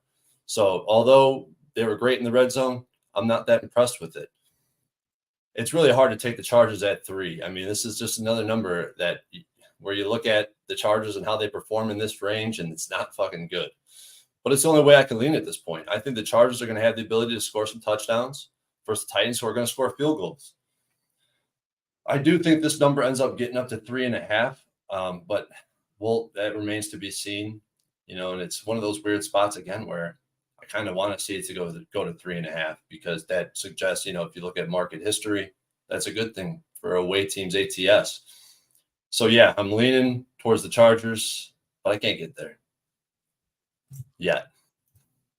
I can't get there right now. I mean, Birdie nailed it. No Armstead, and the Chargers got no pressure. I mean, how I don't what. I mean, Bosa and Khalil Mack 0 sacks, 0 quarterback hits. I combined it was. I don't know why I expected something different this year, and there's it's just one game, but I certainly. I like your idea that the Chargers are going to put up touchdowns and the Titans are going to put up field goals. The issue with the Titans was that number one run DVOA last year, and is that going to shut down, what the Chargers did on Sunday? I mean, they put up 234 yards on the ground with Eckler and Kelly. In fact, Cat Ninja says fade the Bolts as a fave. And what are you going to say, my man? Yeah, on the other side of that, though, they could shut down the run all they want, but are they going to be able to shut down Herbert in the passing game? I mean, it's a give or take situation, in my opinion. They could stop one or the other. I don't think they could stop the pass. So they weren't able to last year. Right. So, maybe they'll look, and I don't want player props, but maybe that's the look. Maybe it's a Herbert passing yards over spot. Just expect the Titans to shut down Eckler or try to. And then just take the passing yards over. I mean, how many 300-yard games have we seen Herbert have on the road? I mean, it just seems like he just excels in that sort of a situation. And God, I do. You know what, too? I'm looking at this some more when you brought up that we weren't able to get to Tua. Well, the offensive line for the Dolphins were around league average at 16th graded offensive line. And yeah, I'm kind of losing my train of thought on where I was going with that. But what that's telling me is that they didn't protect him that well. No. But Tua, understanding exactly what he was seeing defensively, knew exactly where to go with the ball. It didn't matter what the pass rush looked like, even though the pass rush didn't look very good. But outside of that, I mean, they didn't grade out to be a great offensive line, offensive line. But yeah, take that for what it's worth. God, I despise Staley so much. I just hate the fact that I've got futures on the Chargers. Are they just not willing to shell out money for a new coach, or what is it?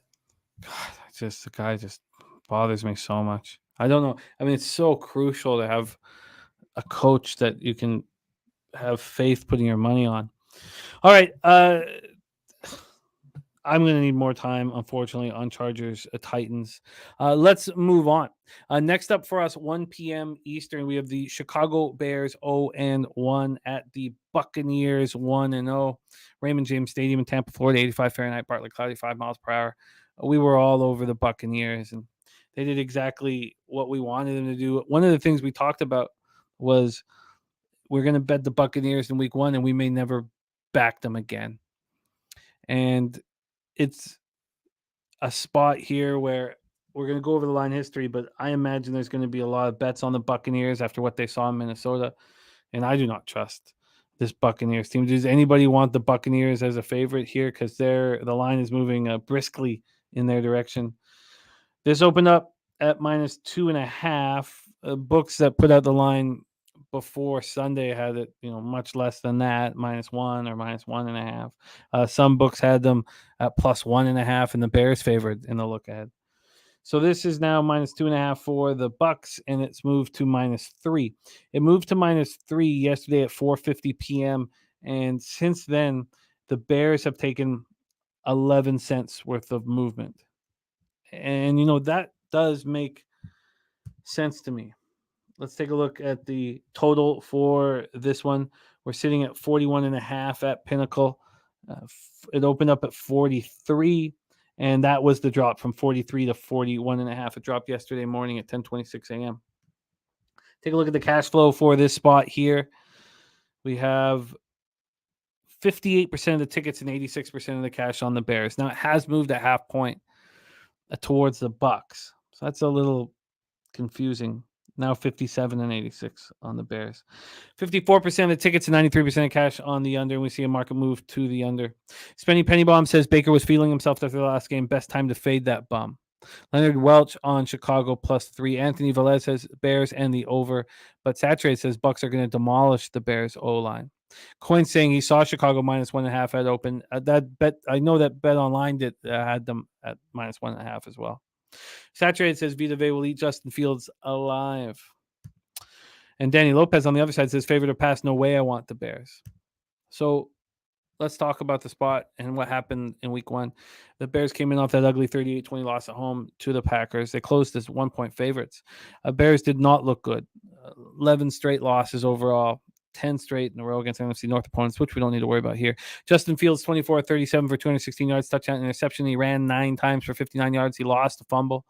DJ Moore was targeted twice, just twice. Their prized offseason acquisition. I mean, he caught both for 25 yards. But Darnell Mooney caught 4 passes for 53 yards. Cole Kmet caught 5 for 44. Khalil Herbert, Rashawn Johnson, and Deonta Foreman combined for 19 carries for 63 yards and a touchdown. They were just 3 of 13 on third down. The offense looked bad. So did the defense. The Packers were 9 of 16 on third down and 3 for 3 in the red zone. They were unable to get enough pressure on Love. They only sacked him once, hit him 3 times. And Kyler Gordon broke his hand in the second half. And I know that, he graded out pretty poorly, especially early in the year last year. But they were raving about him in camp. We all know what his numbers were last year. They were bad. And it hurt them losing Kyler Gordon. And I hope you can touch on that, Troy, as I know you were very focused on this game. He played 27 snaps against the Packers. He allowed 1 catch on 2 targets for 16 yards. So we're expecting him to be out 6 to 8 weeks, right? I mean, that's the typical recovery time. So the Bears turn to second-year undrafted free agent Josh Blackwell. And the game changed when Gordon went out. Buccaneers come in off an impressive 2017 road win at Minnesota. They closed as 4-point dogs. I had them on the points, and so did Troy, but Troy also had the balls to bet on money line. Mayfield looked better as the game went on, 21 of 34 for 173 yards, 2 touchdowns, no picks. Mike Evans, 6 catches for 66. Godwin, 5 for 51. And the rushing attack was exactly what we thought they were going to be. Absolutely horrible. Rachaad White, 17 carries for 39 yards. And the offensive line was really good. I mean, the Vikings only hit Mayfield twice.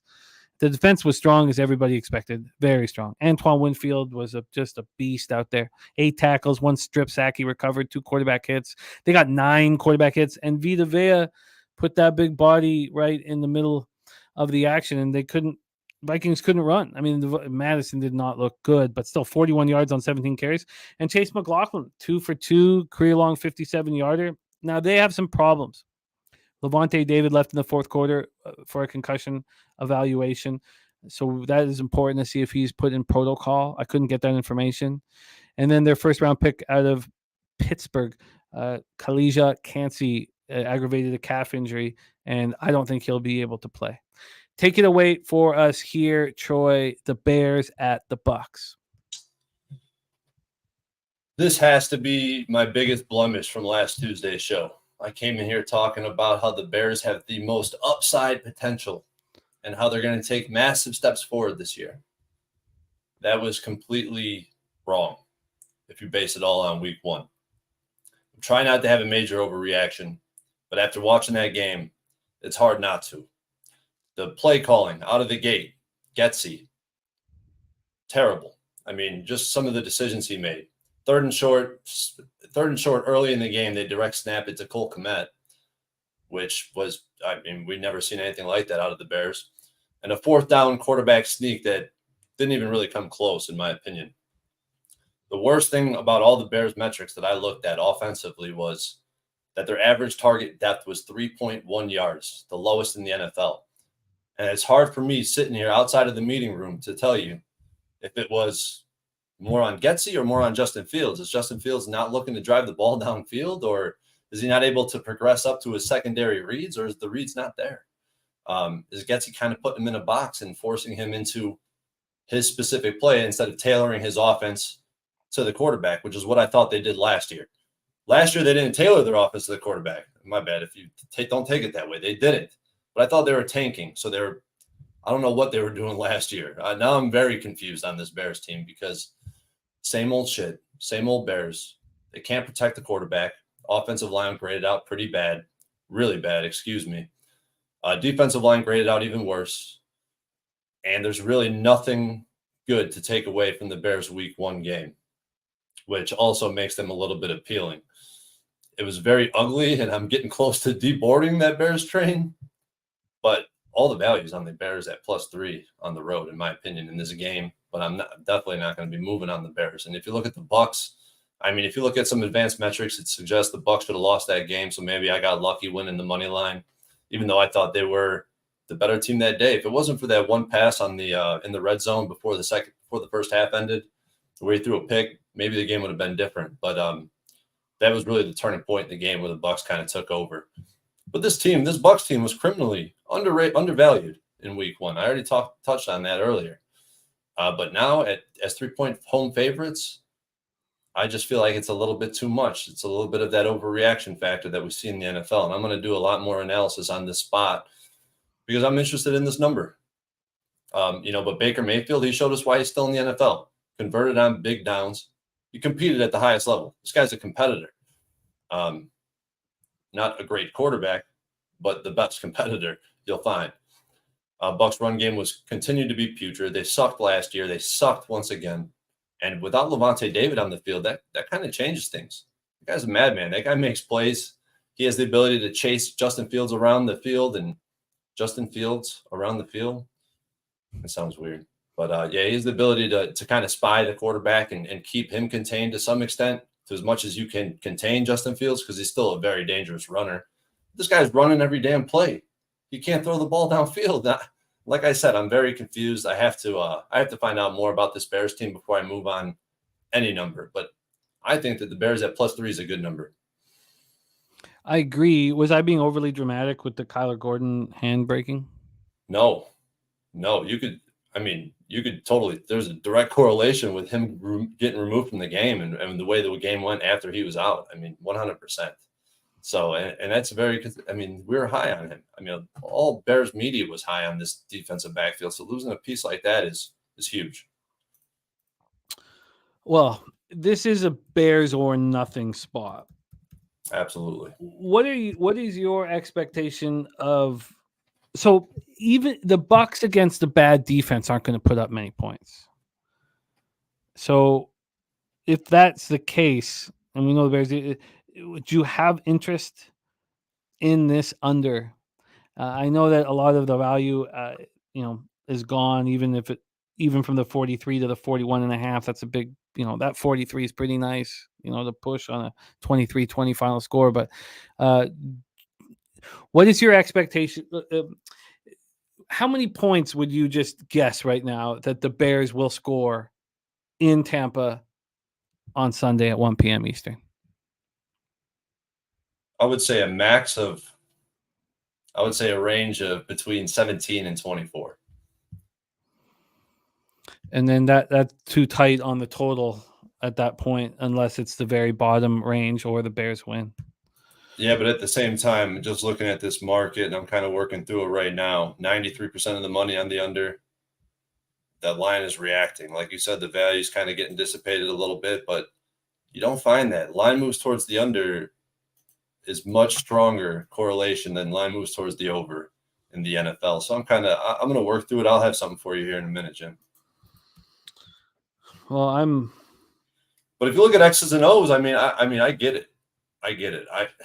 The under just makes sense with the target depth of 3.1 yards. If that doesn't change, this game's going to go under. Because even with a weak Bears secondary, Baker Mayfield is not going to be able to expose it like other quarterbacks, regardless of Evans and Godwin. I'm interested in the under, very interested in the under. Let's move on. We have an official pick in this game already tweeted out by our man Troy Torrance. Let's talk about 1 p.m. Eastern. Kansas City Chiefs 0-1. First road game of the year at the Jacksonville Jaguars. 1-0. Their first game at Everbank Stadium in Jacksonville, Florida. 82 Fahrenheit. Now it says showers, and when we're dealing with these things, you want to know much closer to game time. But the way the weather is right now, it will clear up during the game. So it might be raining a little bit at the start of the game, but it will clear up, pretty much right away. Now, we'll have to get closer to game time to have a real sense of what the hell's going on there. But that's the way I see it at this point. Let's talk about the line history here. These Chiefs, they opened up at Pinnacle at -2.5 at -112 at 7:56 p.m. on Sunday evening. So this line comes out right before our live stream starts, our Sunday night live stream. All of these lines do. Then there was 9 cents of movement in the first 27 minutes. It moved to -121. A little bit of buyback. So then it didn't move. It didn't start getting hammered, this 2.5, until yesterday morning, around 11:30. And then it hit again at 5 p.m. And that's when it moved to 3. So it moved to 3. And that 3 started getting hit. So it's telling us that there will be a 3.5 on its way. Everybody expecting the Chiefs bounce back here. Everybody. Okay. Spenny on Jags +3 in the money line. Saturated says, give me the Jags. Fat Cat Ninja says, Jags smell like cash. And Wine Time Sports says, Jags for him. Benjamin Mills says, dead nuts over. Someone, Danny Lopez and Londo also liking the over. Let's take a look at that total. Move over there to the total for this one. This is sitting at 51. It opened at 51. It got up to 52. And then it dropped back to 51. Cash-wise for this one, we have... sorry, take me a second. Here we go. We have 81% of tickets and 93% of cash on the over. That's a lot of money on the over for the market not to be moving in that direction. Then you have 78% of tickets and 93% of cash on the Chiefs, expecting them to bounce back immediately. The Chiefs come in on extra rest after losing the Thursday nighter 21-20 at home to the Lions. They closed as 4-point favorites. It was a disappointing performance. That 8-game winning streak for the Chiefs in week 1 came to an end. We were all over the Lions, so it was great for us. Things will get easier this week. Chris Jones signed a new 1-year contract, so he got a $5 million. That's all he got. Well, I should say that's all he got, but $5 million he got. And then he had to wait out the one game. So what's that? Take down what? I don't know. So that will work out to then, I guess, about $4 million, unless I'm not sure how they're going to do it. Handle the missing the first game. So Mahomes was 21-39 for 226 yards, 2 touchdowns, an interception. It's the hopeful return of Travis Kelce. We can't be certain that he's going to be in the lineup. Marvelous Mike says KC going to blow the Jags out. Mahomes was plagued by receiver drops. It was just ridiculous. He also ran 6 times for 45 yards. Marquez Valdez-Scantling MVS led receivers with 2 catches for 48 yards. Watson had 2 for 45, and Kadarius Toney was unbelievably bad, dropping perfectly placed balls, dropped 4 passes, caught 1 for 1 yard. The rushing attack looked poor. Other than Mahomes, if you take Mahomes out of the equation, they rushed for 45 yards on 17 carries. They were unable to get enough pressure on Goff with Chris Jones out of the lineup. They finished with 1 sack and 4 quarterback hits. The Jaguars outscored the Colts 14-0 in the fourth quarter on their way to that 31-21 victory at Indianapolis. I wanted the Jags 2 months ago. Then I moved to the Colts, and I thankfully stayed off of it. Although I was angry that I had stayed off of it, watching most of that game. They closed the Jags as 3.5-point favorites. Press Taylor, we got to see his first game in control. I'm sure it's Doug Peterson whispering in his ear, but Lawrence was 24-32 for 241 yards, 2 touchdowns, interception. He also ran 7 times for 21 yards, and instant chemistry with Calvin Ridley. 8 catches for 101 yards and a touchdown. Nice to see Calvin Ridley back on the field. He was suspended in 2022 for violating league's gambling policy. Zay Jones had 5 catches for 55 yards and a touchdown. Ingram, 5 catches for 49 yards. Travis Etienne, 18 carries for 77 yards and a touchdown, caught 5 for 27. They struggled on third down. 3 of 12. but they were perfect in the red zone, and that's an important quality that Trevor Lawrence brings to the squad. And Josh Allen was an absolute monster defensively. 10 tackles, 3 sacks. Tyson Campbell had a pick. The Jaguars defense strengthened at the most important times. Was that the Jaguars defense strengthening or the Colts offense weak? Colts offense that's just completely unable to run. We'll talk about that in the next game. They held the Colts to 1 for 3 in the red zone. Anthony Richardson and the Colts 2-12 on third down, 1-5 on fourth down. But Brandon Scherf injured his right ankle, carted to the sideline. He has an ankle sprain. They're really lucky. They're really fortunate. There's a lot of talk about how lucky they are. It's just an ankle sprain, but he may miss this week's game. They also lost their cornerback, Gregory Jr. He did not return after hurting his hamstring in the first quarter. And Troy, you've already moved on this game. You've bet it. It's an official pick. Tell us about it. Take it away. Yeah, so I'll start with the Chiefs. They struggled in week 1. I think it's versus a good Lions team after what I've seen, and they arguably could have won that game. I think I don't know if you agree with this, Jim. Do you feel like the Jags easily, hands down, won that game? Or, I thought they were not going to cover, or maybe even lose the game outright. Did you think that they just handle business? Well, obviously they didn't just handle business, but it seems like you thought the Jags. It's not a complete football team. It's just simply not a complete football team. And, they've got holes. I do not want them at all as a favorite. But when I have money on a game, I want Trevor Lawrence in the fourth quarter. Yeah. And so the defensive score for the Colts kind of skewed the way that game was looking a bit, but no, this is, I felt very comfortable being off of the game. I felt very comfortable not having Jaguars futures. I feel very comfortable with the whole thing. And I'm not sure exactly how to make money off of them here, but I want to hear your backing. I want to hear what moved you into this bet that you're on. So I'm all ears. All right. These Chiefs, they struggled, obviously lost, could have arguably won that game. Last week, I was on the show talking about how, Chiefs are due for a bear market. They've been so good for so long. It's hard to stay that consistent. Their roster seems to be, stagnant to some degree. And last week they had all those injuries, which luckily I was able to beat the line move after doing a little bit of research into that. This week, I think it's the exact opposite. I think this line's sitting at 3 right now.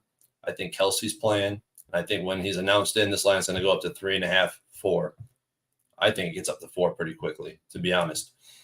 This offense for the Chiefs, they had one of the worst statistical games they've had in years. Patrick Mahomes really struggled. The talent at receiver is sketchy at best. And the defense, they had the second worst defensive ranking against the run in the league in week 1. But when do we see Pat Mahomes have his best games? It's when there's all this controversy and doubt circulating in the media. And I think we're seeing that again with Patrick Mahomes and this Chiefs team. And I think he's going to be able to respond. And you look at the Jags and how they were able to play week 1.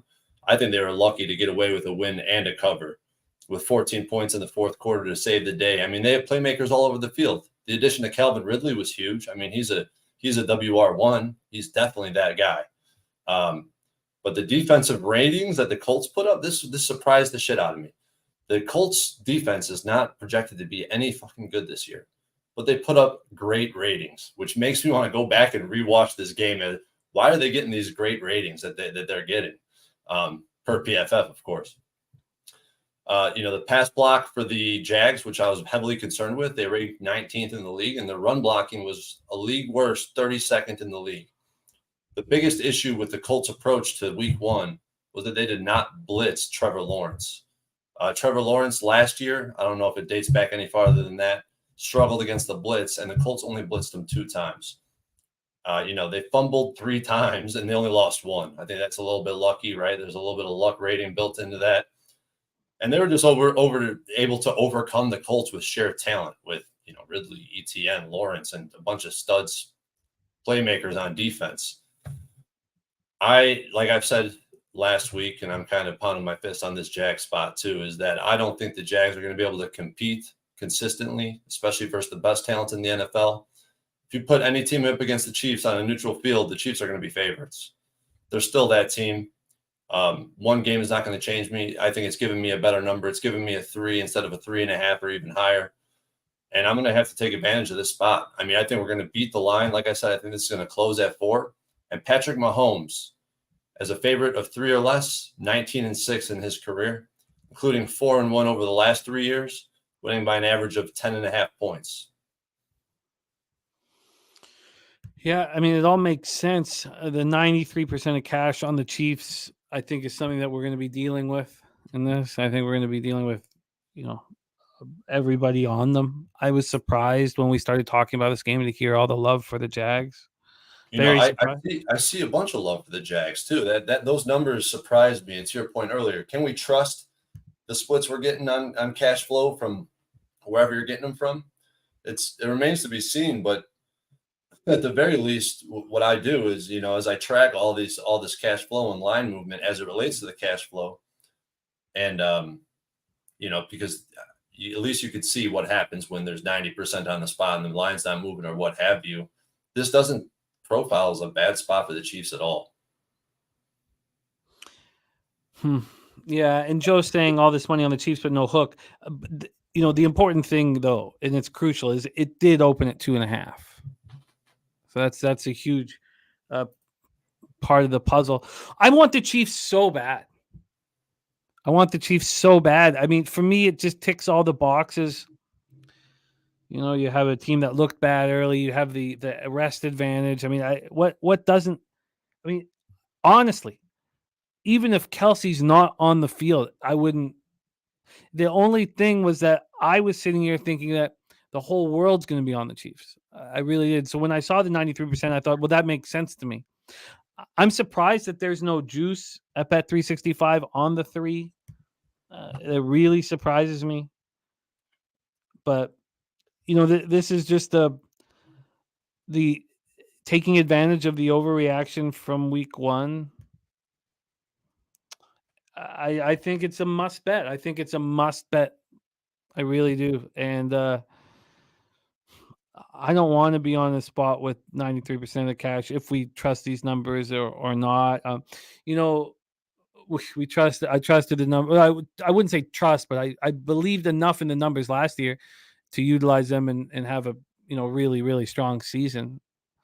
57.5% against the spread. So I don't see why it would change now. But there's not one thing I dislike about the Chiefs in this spot. Nothing. I like Chris Jones coming back. I like the fact that the Jags won by 11. I like the fact that the Chiefs lost. I like the fact that Andy Reid has extra few days. Like, seriously, there's not one thing that I don't like here. Brady says no way they can move this 3.5 until Kelsey's sorted. Sharps would hammer that 3.5 so fast it wouldn't last seconds. So I guess what I'm saying is I have to bet the Chiefs. And I will. I'll bet them after the game today. Or after the show today, excuse me. Yeah. So when at Pinnacle, the cash flow doesn't really apply to Pinnacle, I wouldn't say, but 90% of money on the road team spread. Oh, I got one more filter on here. 90% of money, or 80% plus of money on the road team spread. The road team is 11-6 ATS last season. Yeah. And in every single case, except for 2, the line moved towards the road team. I only want teams this week that struggled in week 1. And I'm going to stick that. And that worked so well for me last year. That really is. That works in the long run. It was a huge, huge week 2 for me last year. Like, I started out 33-4 last year against the spread. And it was just the same tactics I'm trying to do. That included the preseason, but that's the same tactics that I plan on using this year. So, all right, let's. I'm going to move on to Chiefs -3, and I don't think that I need to double up here, but I don't know why I wouldn't. In all honesty, I think the Chiefs come out strong immediately with a ton to prove. I think Mahomes goes to Kadarius Toney immediately. He's really good at doing that to the guys that's kind of hurt them last week. I'll move with you. I mean, I like this spot. I wanted to talk it out with you. I mean, I was going to put more than one unit on this spot personally. So I would love to get involved with the first half. Markel taking the alternate line, Chiefs -7. I like it. And when we talk about moving on with more than a unit, remember, just for our own record keeping purposes, it's all just one unit plays. But we can obviously bet more on the spot that we like. All right, look, I've done enough, talked enough about the spot. Al Cervic says Chiefs struggled, Jimmy. They sure did. So I just look, seeing 93% tickets on them, it makes me uncomfortable, and that's the only reason why I'm not on them. That's it. That's the only reason. Terry Walker says over under. I don't think the Chiefs are going to be a huge over team this year. And I think that there's a vividness bias here on the fact that everybody thinks this is going to be a really high scoring game. I think that the line is pretty sharp with where it is. And the fact that there's so much money on the over already and it's dropped a half point is telling to me. It's this is not a spot that I would want the over. I want the Chiefs to have the ball for 37 minutes of this football game. I want that. So, but I'm not going to take the under. I don't know how anybody in these Jacksonville games can be on the under because Trevor Lawrence can get points fast, and their defense is just not a defense to trust. The reason why there are going to be unders, though, is because he's not going to be protected. And then you already heard from Troy that the run blocking graded out 32nd. So Etienne's not going to be able to have this monster season because of it. All right. So I'm on the Chiefs, and I may double up on them. And Spenny said, I don't think Tony's fully healthy. He didn't even play in any preseason. Yeah, but I think they got to go to him immediately, get him rolling. All right, let's roll on.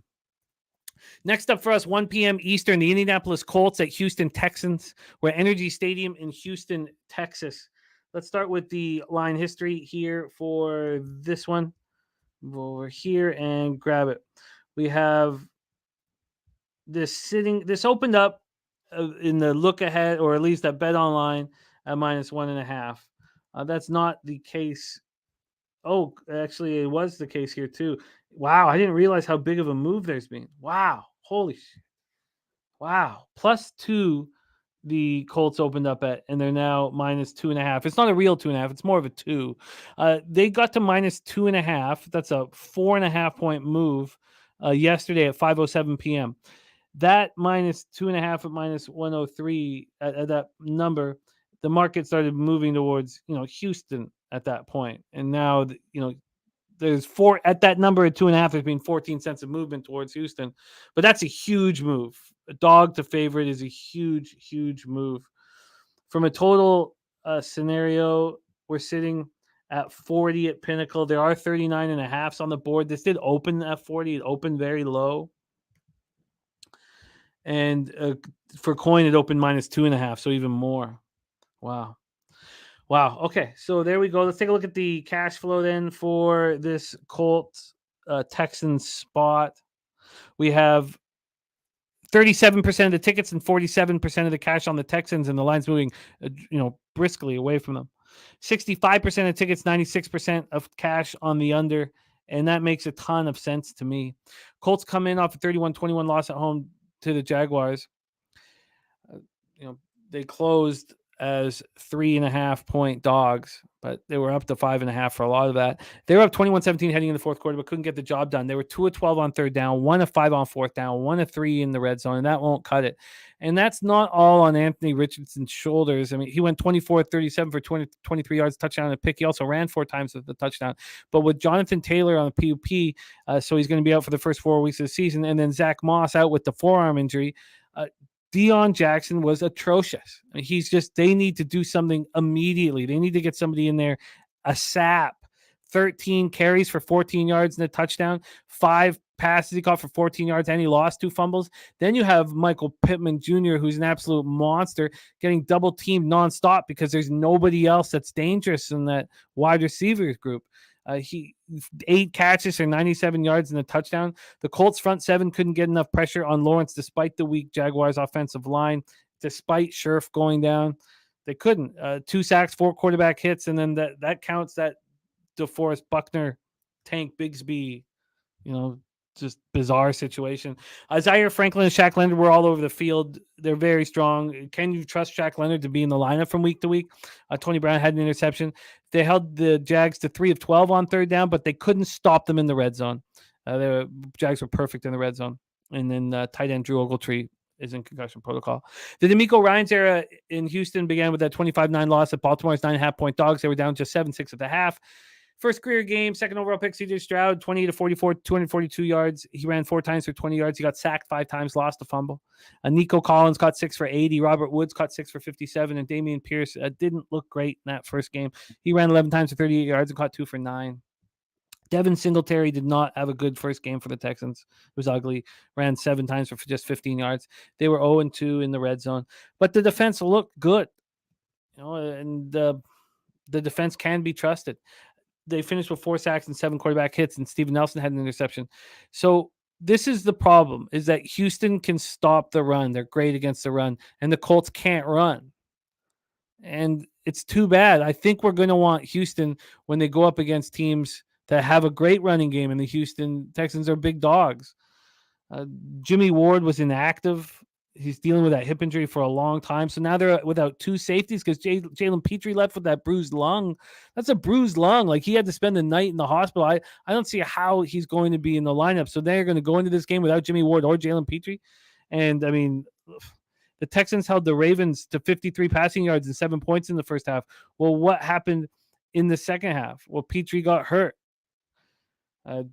George Fant also has shoulder injury, starting right tackle. They need him out there. With Fant out, they brought in Michael Dieter, and that very first snap that Dieter was in there was when Pierce got the sack fumble on CJ Stroud. This market, now that I've talked it out, this market move towards the Colts makes perfect sense, regardless of the fact that the Colts don't have a running game, because you take out the 2 safeties for the Colts, you take out Fant. I mean, all of a sudden the Texans take out 2 safeties for the Texans and take out Fant. Now the Texans look weak. It's weak as fuck. Take it away for us. Colts, Texans, Troy. I'll make this one pretty quick, because this is when I first looked at this and started profiling this game, I thought it was more of a coin flip, and the number was spot on. I mean, it's a 50-50 proposition. I just want to touch on the Colts again. I mean, this defense ranked number 1 against the run, top 14 in coverage, and 6th in pass rush, where this defense prior to the season was ranked as one of the worst defensive units in the league. I think all of them were bottom, 10% of the league. So that was just super interesting to me. I kind of missed. I was prepping up for my Chiefs first half bet, so I kind of missed what you were saying. Did you say Gardner Minshew may be starting, or what?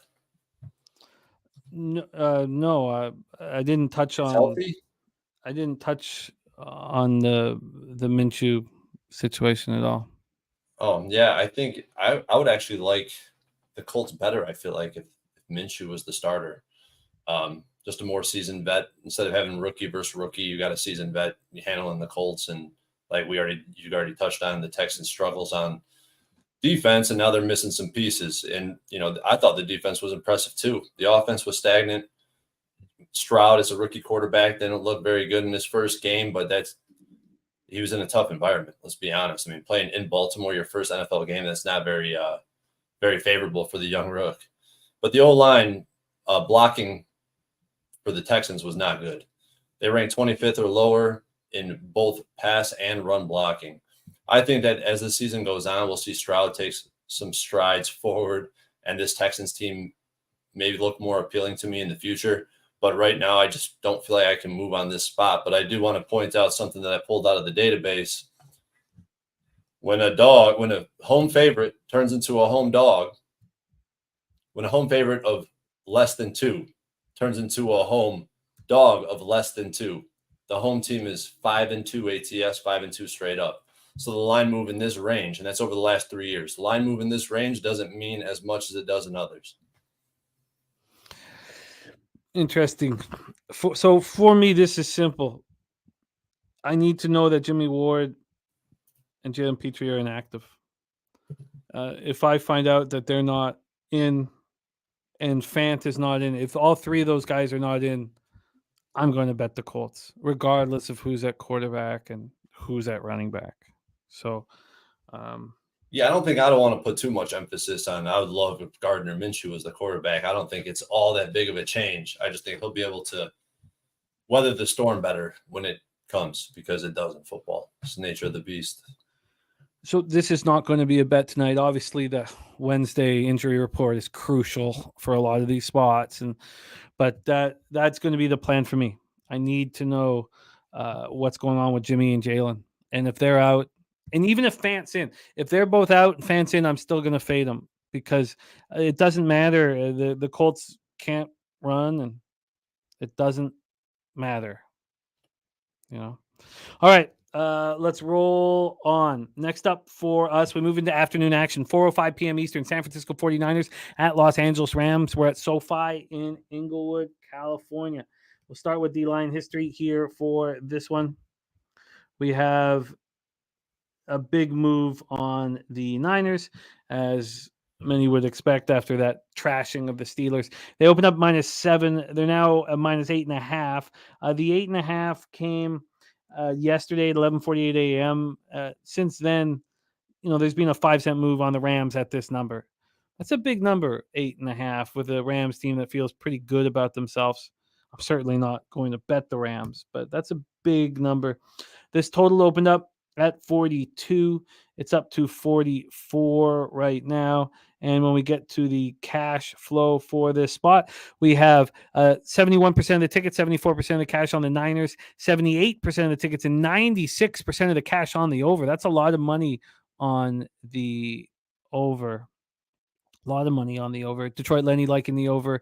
Spenny saying 49ers are nothing. Harold Williams liking the 49ers first half. And Slatsy also has a teaser. You have the Eagles as well, Eagles and Lions. He's got Eagles and 49ers. Damon Forbes says way too many points, and then Spenny says Shanny owns McVay. And that is true, except McVay got the big one. They play these two teams play close games. They do, yeah. Even when San Fran was ass, they played close games. When it was vice versa with the spread. Yeah, no doubt. Yeah, when it's absolutely vice versa. This is my guy, Mikey D in the house. Great to see you, Mikey. Niners opened their season with a dominant 37 victory at Pittsburgh. They closed as 1-point favorites. Brock Purdy, 19 and 29, 220 yards, 2 touchdowns, no picks. He also ran 3 times for 20 yards and lost a fumble. He just seemed so in control. That was the thing about it. He just seemed so completely in control. Purdy and Ayuk have something special going on. Ayuk 8 catches for 129 yards and 2 touchdowns. It's been fun watching Ayuk progress year after year, get better and better and better, bigger part role. And even when he was not getting the ball thrown to him, he kept his mouth shut, and he deserves all this. Deebo Samuel caught 5 for 55 and 2 touchdowns. Oh, sorry, no touchdown. He caught 5 for 55 yards and ran twice for 8 yards. McCaffrey was a monster. Ran 22 times for 152 yards and a touchdown, caught 3 for 17.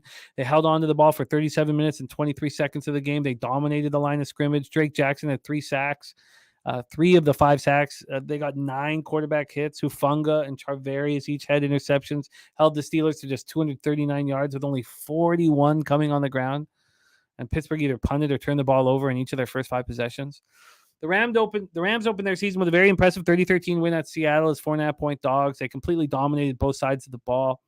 They handed the Seahawks their worst home loss since 2017. Their offense looked strong, despite not having Cooper Kupp out there. 426 yards of total offense, 27 first downs. We talked about the Niners having the ball for 37-23. The Rams had the ball for 39-23, 11-17 on third down. Matthew Stafford, 24-38 for 334 yards. It was his 58th 300-yard passing game in the regular season.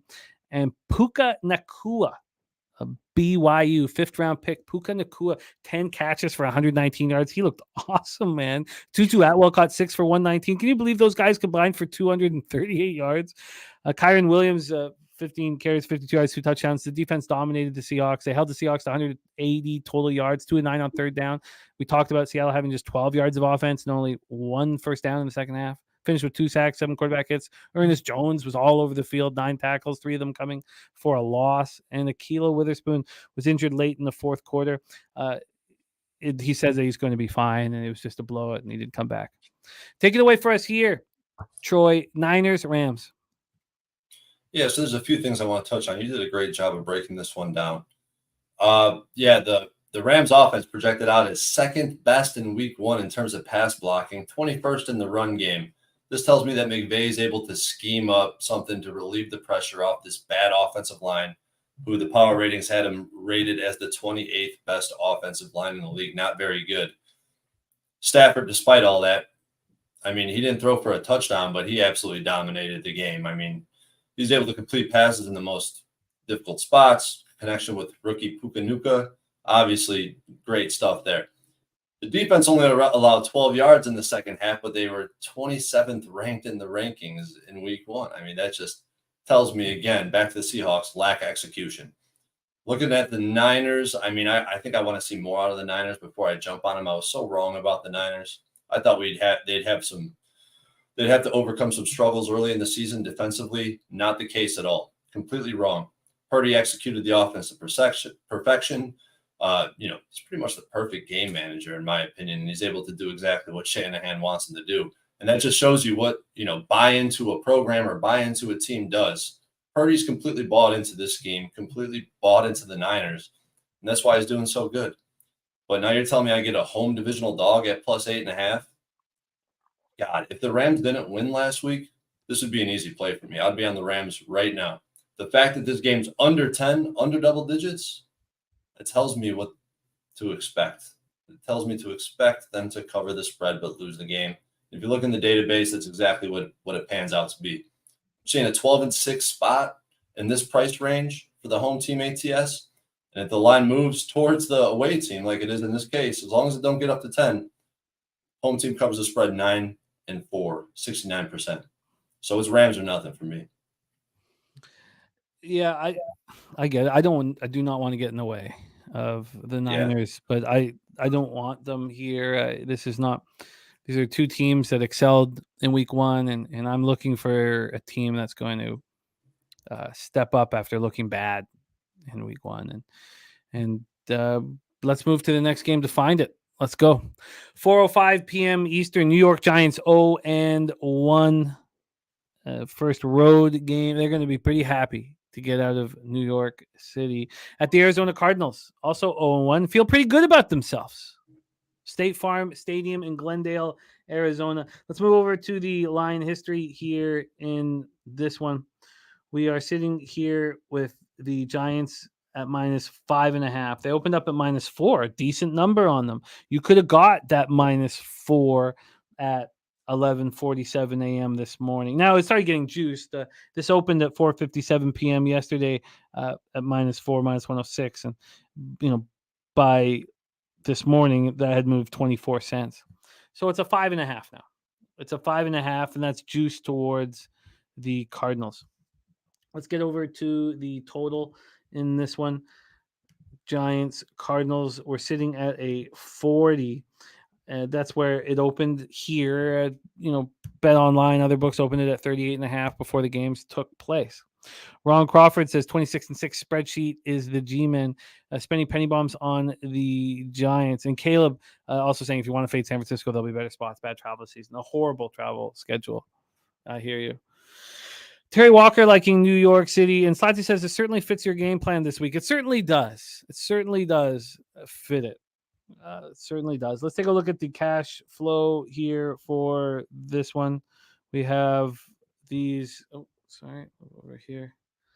We have these New York Giants with 76% of the tickets and 91% of the cash.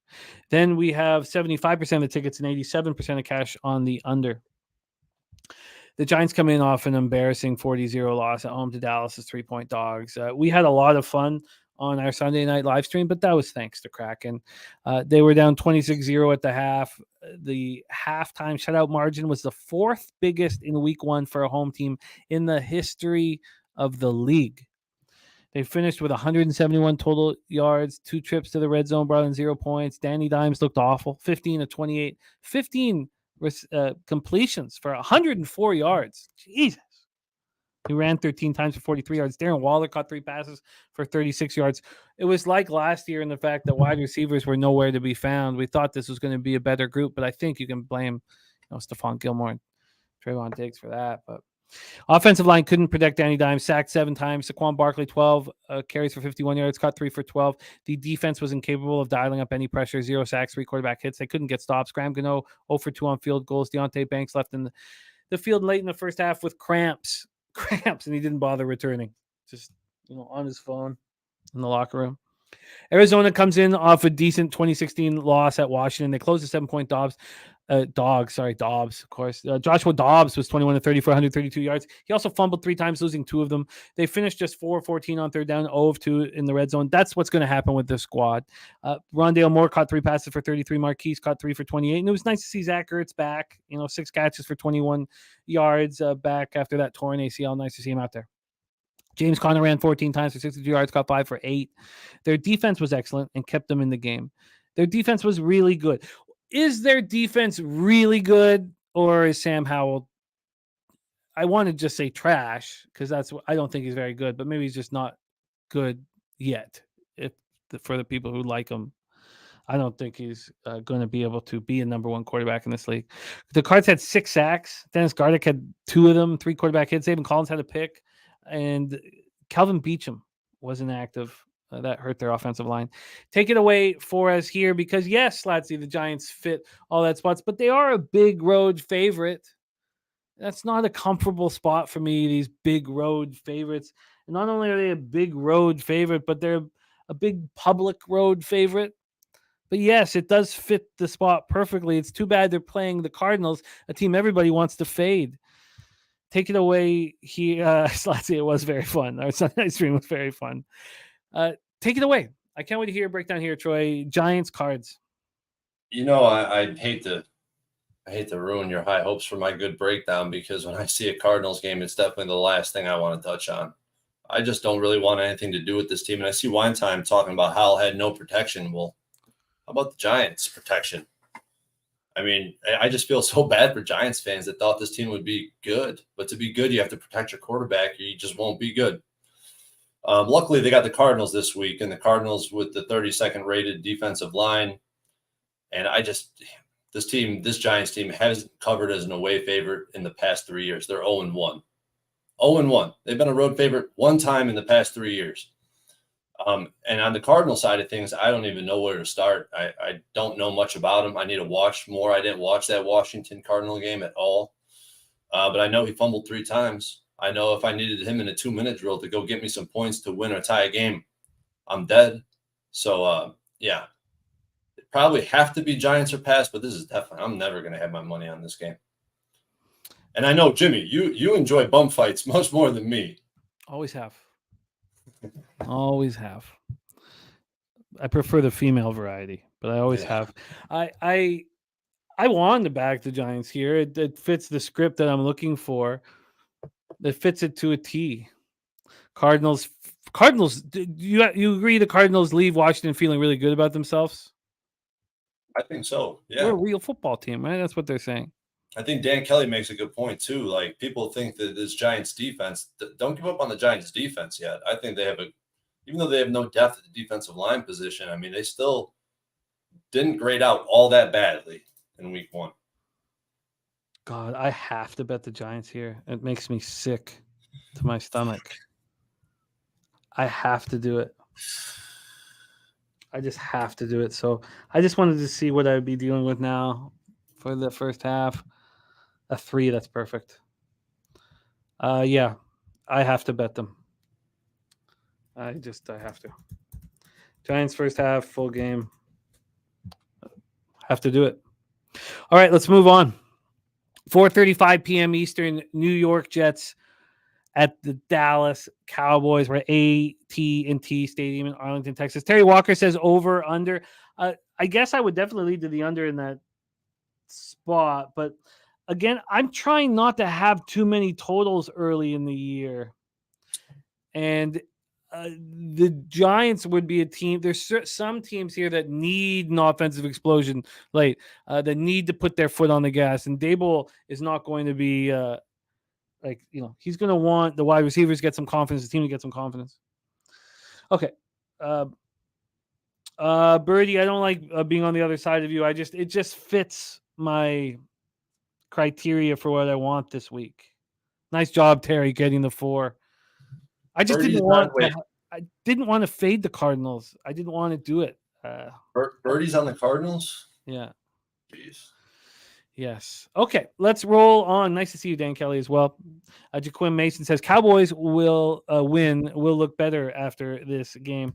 Spenny Pennybomb says this Jets O-line going to have the same issues the Giants did. Going to be bad with Wilson back there. Kid's going to be running for his life. Let's talk about this spot. Goodness, did the Cowboys look good, man. Cowboys are sitting here as 9.5-point home favorites. Opened up at 8.5, now at 9.5. This total here for these Cowboys is sitting at 39.5. Opened up at 41.5. Before Rodgers got hurt at the books that put out this total beforehand, it was 46.5. Yeah, FanDuel has it at 45.5. Right now? No, they opened it at 45. Yeah, I was gonna say, I was like, Jesus, smash it. I'll go get that right now, man. Stop the show. Stop the show. Jets are on a short week after winning their season opener 22-16 at home over the Bills, despite losing Aaron Rodgers for the season with a torn Achilles 4 plays into his career as a New York Jet. They won the game on that punt return for a touchdown in overtime by Xavier Gibson. It was just the 3rd punt return for a TD in overtime in NFL history. It was really fun. If you were a part of our live stream, it was just so much fun. And I did not expect to cash 36.5. But who cares about my 36.5? Because Big Ragu cashed his Jets money line and the over 36.5 at 19-1 plus 1,900. It's our biggest score on a night live stream. And who better to have that record than our guy, Big Ragu? The Jets defense looked excellent. And combined with Breece Hall, they were able to win despite Zach Wilson, who was 14-21 for 140 yards, 1 touchdown, and interception. He looks like a little boy back there. Breece Hall looked amazing. Tore the ACL on his left knee. First game back. God, did he look good. 10 carries for 127 yards. Caught 1 pass for 20. That's a guy you want to cheer for. That's why it was nice seeing Zach Ertz run out there, even though I've not really, I'm not a Eagles guy. I was never a really huge fan of him. Lazard led receivers with 2 catches for 46 yards. Garrett Wilson caught 5 for 34. In his first game in a Jets uniform, Dalvin Cook ran 13 times for 33 yards, caught 3 for 26. The defense was incredible. Jordan Whitehead, 3 interceptions, 5 sacks, 8 tackles for a loss, 9 quarterback hits for the defense in total. Cowboys come in off that 40-0 beatdown of the Giants in Jersey. Closed as 3-point favorites. They were dominant. Dak was 13-24 for 143 yards. He understands the situation now, it seems. He doesn't have to do much. Just don't get in the way. Don't play like you did last year. Play like you did in 2021. Or do nothing. Just hand the ball off and do nothing. Don't throw picks. CeeDee Lamb caught 4 passes for 77 yards. That offensive line was amazing. Dak didn't get sacked. Tony Pollard ran 14 times for 70 yards, 2 touchdowns. And the defense ran roughshod over the Giants' offensive line. 7 sacks, 12 quarterback hits. Deron Bland returned a pick, 22 yards for a TD. Stephon Gilmore had a pick. They held the Giants to 171 yards, only 63 coming through the air. With all that said, I don't want the Cowboys after the beatdown and the whole world's going to be on them. And I don't want Zach Wilson. And this total's already very, very low. So maybe the Jets team total under is something conceivable. I could imagine a world where the Jets team total under catches and the game, still the Jets team total under could cash and the Cowboys could possibly not cover the spread because it's such a big spread. Let's hear what Troy has to say about it. Take it away. We're in Arlington, Texas for Cowboys home opener. So obviously we got to downgrade the Jets at quarterback, and I downgraded them again one more spot. They're now one of the lowest rated offensive lines in my rankings. The Jets defense is downright impressive. I don't know if we have to get too much into that. We know we're going to get out of the Jets defense, but offensively, we see massive issues on this O-line. Bad O-line, bad quarterback. This is the worst combination when you're playing the likes of Dallas Cowboys and what they're going to be sending out there on the defensive front. This offensive line, I don't know. I'd probably sound like a broken record at this point. 40-year-old left tackle, a rookie, and a guy who has barely played in 3 years of football. who I think he was drafted like, 10th or 11th overall. But I expect to see an all-out rushing attack from this Jets team. I wish I could have got the 45.5. I mean, that'd be a gift. But this total's moved too much, and that's what the database says is, when it moves below 30, based on this line movement, 45 down under 40, not good for the under bettors. And for the Cowboys, I mean, I really wasn't surprised at all with what I've seen against the Giants. Elite defensive talent, ability to force turnovers, and they've done that consistently for years now. Rated the best team in coverage after week 1, and the D-line has a lot to do with that. I mean, those two, they're very dependent on each other, coverage and pressure. The only hole on defense is the run defense, and that's where the Jets, I think, is going to hammer. I mean, to me, looking at this game I got to sit with it more, absolutely, but I think I would be on the Jets plus the points. I think Jose would be happy to hear that. Yeah, I get that. And I don't even think we talked about the cash flow in this one, did we? 71% of the tickets, 93% of cash on the Cowboys. 75% of tickets, 99% of the cash on the under. Yeah, the more I sit with it, I mean, obviously reading Birdie saying the Jets defense totally dominated the Bills offense. Jets are winning this game straight up. I mean, that's pretty wild to say. But, I could see the Jets staying in this game. That's how good their defense is. That's how good their running attack is. It's just, do you really want to have your hard-earned money and see Zach Wilson out there on the center? I mean, I don't know if I can do that. Like, I just don't know. I mean, but now that I'm sitting with it, I mean, could we even get a 10 in this spot? Johnny Gunn says the way I want to attack this game is taking the first quarter under 8.5. Cowboys take a while to get going. The Jets will have a tough time getting going early against Cowboys defense. The more I sit with it, the more I'm interested in the Jets.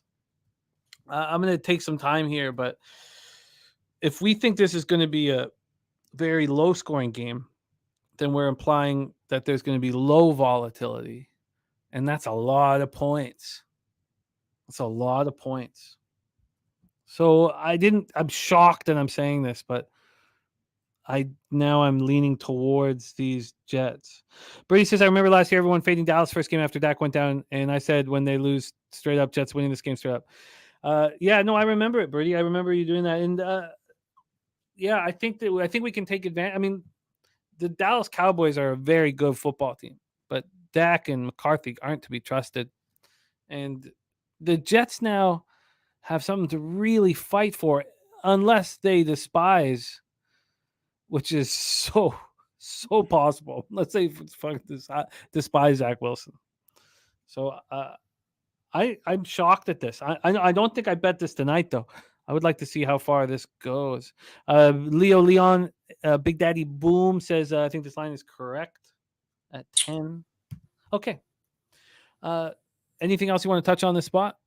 Yeah, I'm going to say this right now. It looks like I'm going to be on the Jets if this line crosses that 10. I agree. I'll be very – I think I think that is a team defensively that you can trust and a running game that you can trust. I mean, imagine what the Cowboys would look like with Breece Hall and Dalvin Cook. Not to say that Tony Pollard it doesn't have a lot of skill, but okay. Let's move on. 4:25 p.m. Eastern. I have a sick need to bet the Denver Broncos. I fought it off all week last week. I fought it off, and I kept wanting to bet them, and I fought it off. Thank God. And now I have this sick need to bet them here and to fade Sam Howell. I want to so badly. But I almost bet it before we got here, but I was like, no, don't, man. Just talk it out and make sure that you want this. 78 Fahrenheit, sunny, 6 miles per hour. We're a mile high in Denver, Colorado. Let's go right to the line history here in this one. This has been moving. So this opened up at the 3.5 at a pick'em, which is minus 106 at Pinnacle, not minus 110 like other books. That's why everyone loves the book. And the line was moving towards the Commanders. They got up to minus 114 today. There's been 2 cents of buyback. So the Denver at minus 3.5 was plus 101. And I was wondering, maybe is there a 3? Are we going to see a 3? And that's part of the reason why I wanted to hold off. Joe looking at the under in this one. Let's take a look at the total. It's very low, sitting at 38. This did open up at 40, which is appealing. That was 40 as a pick 'em. That's down to 38, very low total. Take a look at the cash flow then for this spot here. And we have, those are the late games tomorrow. That's just Cowboys. Here we go. We have 37% of the tickets, 81% of the cash on the Broncos, and the line's moving in the other direction. I don't love that, but I like the 37-81. Then you have 71% tickets, 98% cash on the under. Caleb says Russ didn't look like Mr. Unlimited, but I thought he had a serviceable showing relative to last season. I think that's a fair statement. Harold Williams says Denver or pass. And Detroit Lenny says that Denver is a potential survivor pick. Wow. That's hard to say out loud. The Commanders coming off an underwhelming, very, very underwhelming 2016 win at home over Arizona. They closed 7-point favorites. Sam Howell did not look good. This team finished with just 248 total yards. He struggled throughout. The Commanders were 4 of 12 on third down, 2 of 5 in the red zone. He finished 19 of 31 for 202 yards, 1 touchdown, 1 pick. He also ran 2 times for 11 yards, lost a fumble. He did not receive protection from his O-line. He got sacked 6 times. Curtis Samuel caught 5 passes for 54. Logan Thomas caught 4 for 43. Brian Robinson ran 19 times for 59 yards. And then they held this anemic Cardinals offense to 13 first downs and 210 yards. I mean, that doesn't say that much. Montez Sweat, Jonathan Allen were very strong. These guys are monsters, and they're there every day, unlike Chase. They combined for 8 tackles, 2.5 sacks, 4 tackles for a loss, 4 quarterback hits. And I said this before the season started with our long breakdown of all these teams in their offseason that Chase, I know that he needs to show out to get the contract, but he can show out in the last 8 games of the year or the last 6 games of the year, something, and get that contract. Why risk himself when he's probably going to get hurt if he plays 16 games? Now, maybe I'm reading too much into it, but I think Chase plays 7 or 8 games this year and waits, and then is awesome, and then gets the payday that the Commanders aren't giving him. Broncos come in, and but why would they want to extend Chase at this point? Like, I see both sides of the coin. Broncos coming off a disappointing 17-16 loss at home to the Raiders. They closed the 3-point favorites. Sean Payton's Broncos debut ends in a loss. Russell Wilson did look better. 27 of 34, 177 yards, 2 touchdowns. He did only throw for 52 yards in the second half, and Greg Dulcich was lost to an injury. And, I don't want to be too dramatic about this spot, like, with Kyler and the Bears, but he's going to miss multiple weeks now with the injured hamstring. And Dulcich was a big part of this puzzle. The new look offensive line with Mike McGlinchey and that huge contract gave him enough protection. He was only sacked twice. 10 players caught passes, but no one caught for more than the 37 yards as Samaje Perine did out of the backfield. He also ran 8 times for 41 yards. Javonte Williams ran 13 for 52, caught 4 for 5. Cortland Sutton and Lil Jordan Humphrey each caught TD passes. And, of course, when Peyton makes these decisions, trading for his old kicker, Will Lutz, of course, Will Lutz gets him right in the bottom mouth. I mean, that's just the way things work. The whole locker room was very upset with the way all that was handled. Everyone, it was not even ditching Brandon McManus. They weren't even upset about that. But McManus was 5 for 5 in extra points and field goals for the Jags. The defense couldn't get any pressure. They finished without a sack. It had just 3 quarterback hits. Kareem Jackson had that crucial end zone interception.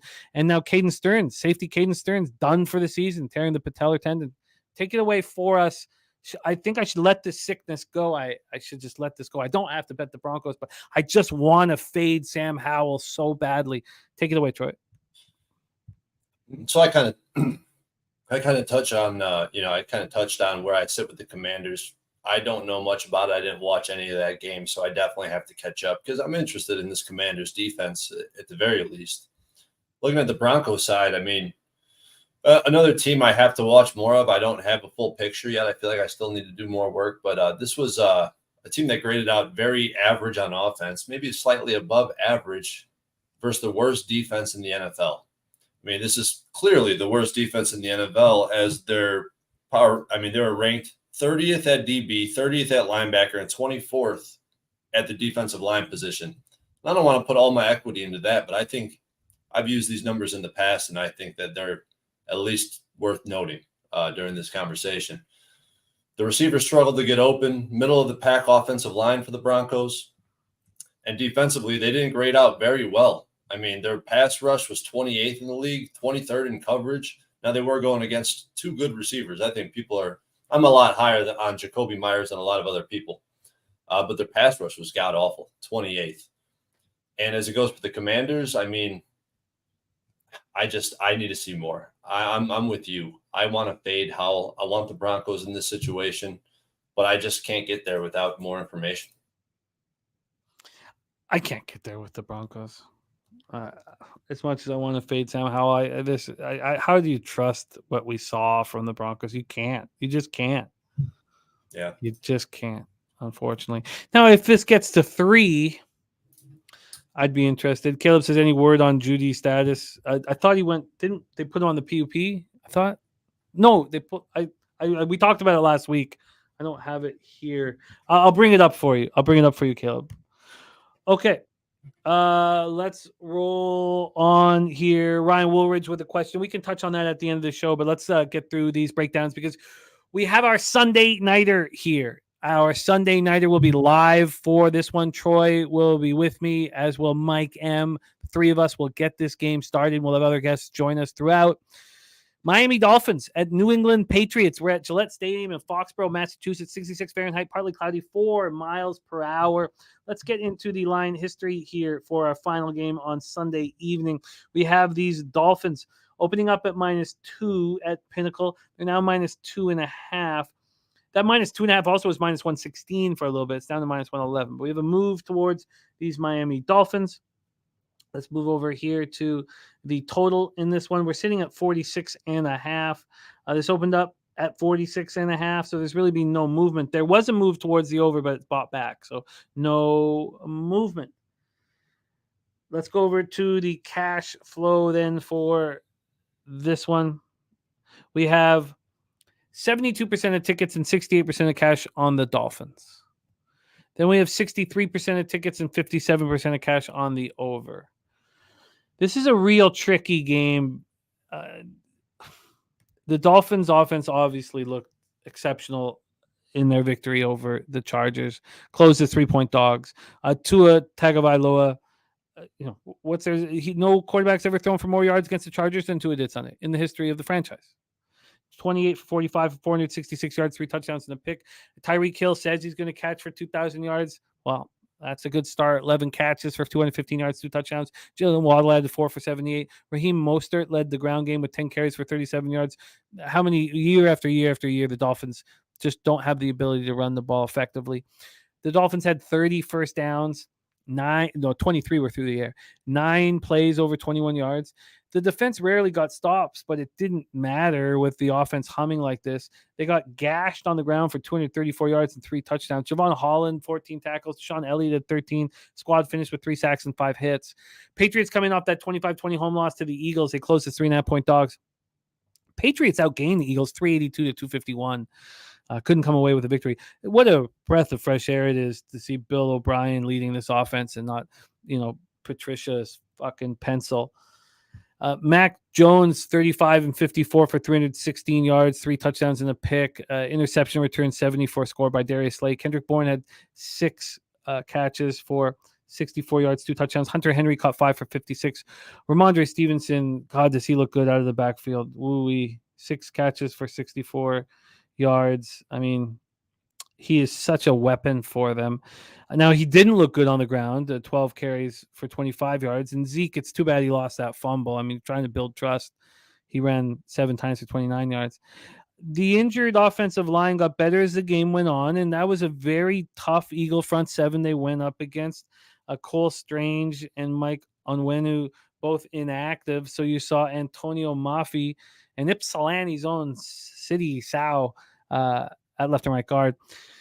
they got better as the game went on, and that's a really tough group they were going up against. The defense looked strong. They were able to put pressure on Hurts despite the Eagles' excellent offensive line. 3 sacks, 5 quarterback hits, held the NFC champs to just 251 yards. This is such a tale of two different styles that I find it really difficult to game script. Take it away for us here. Our Sunday nighter, Troy, will be I'd like to have pregame action when we have our Sunday nighters. I don't need to, but I'd like to. But we'll be hammering this one live. Take it away, Dolphins, Patriots. Yeah, I'm going to be looking for live action on the Patriots in this game. I moved up the Mac Jones in the power rankings and their offensive line. I gave both of them a little bit of a boost because I think the new offensive coordinator, like you said, breath of fresh air. But this game started off so awkward with the Patriots and the Eagles. I think it distorted some of the numbers to at least some extent. It's at least notable. The Patriots offense looked night and day better than what it was last year versus a great Eagles defense, mind you. Mac Jones, 316, 3 touchdowns, and he only threw for 300 yards 2 games all last season, and one of them was against the Vikings. So that remains, it's a little bit of an outlier. But their offensive line did not project out very well, but that's a little bit of an asterisk because you got the Eagles defense, who we know has studs all over the field. The defense is better than advertised. I think they're underrated. So I gave them boost in the power rankings as well.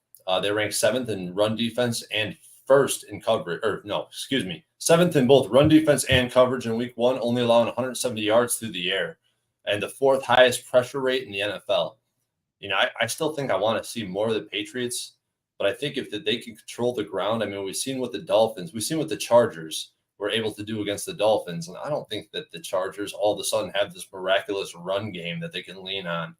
I think that's a hole that this Dolphins defense has. Now, maybe you could trust Vic Fangio to fix that up. And, maybe it's going to be a complete different approach. It definitely is because you're playing the Patriots and not the Chargers.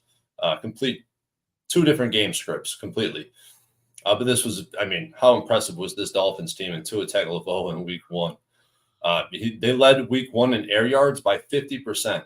It's not even close, like the amount of passing yards they covered through the air. It was just Tua was not sacked once despite 16 blitzes. This game is really tough. I think this line is short based on what we've seen in week 1. So that makes me start leaning towards the Patriots. I trust Bill Belichick to have a scheme to be ready for Tua Tagovailoa and the Dolphins to come into Foxborough. And I think that this is a perfect live betting opportunity. If I see the offensive line having success and they're able to run the ball, I'm going to be on the Patriots pretty damn quick.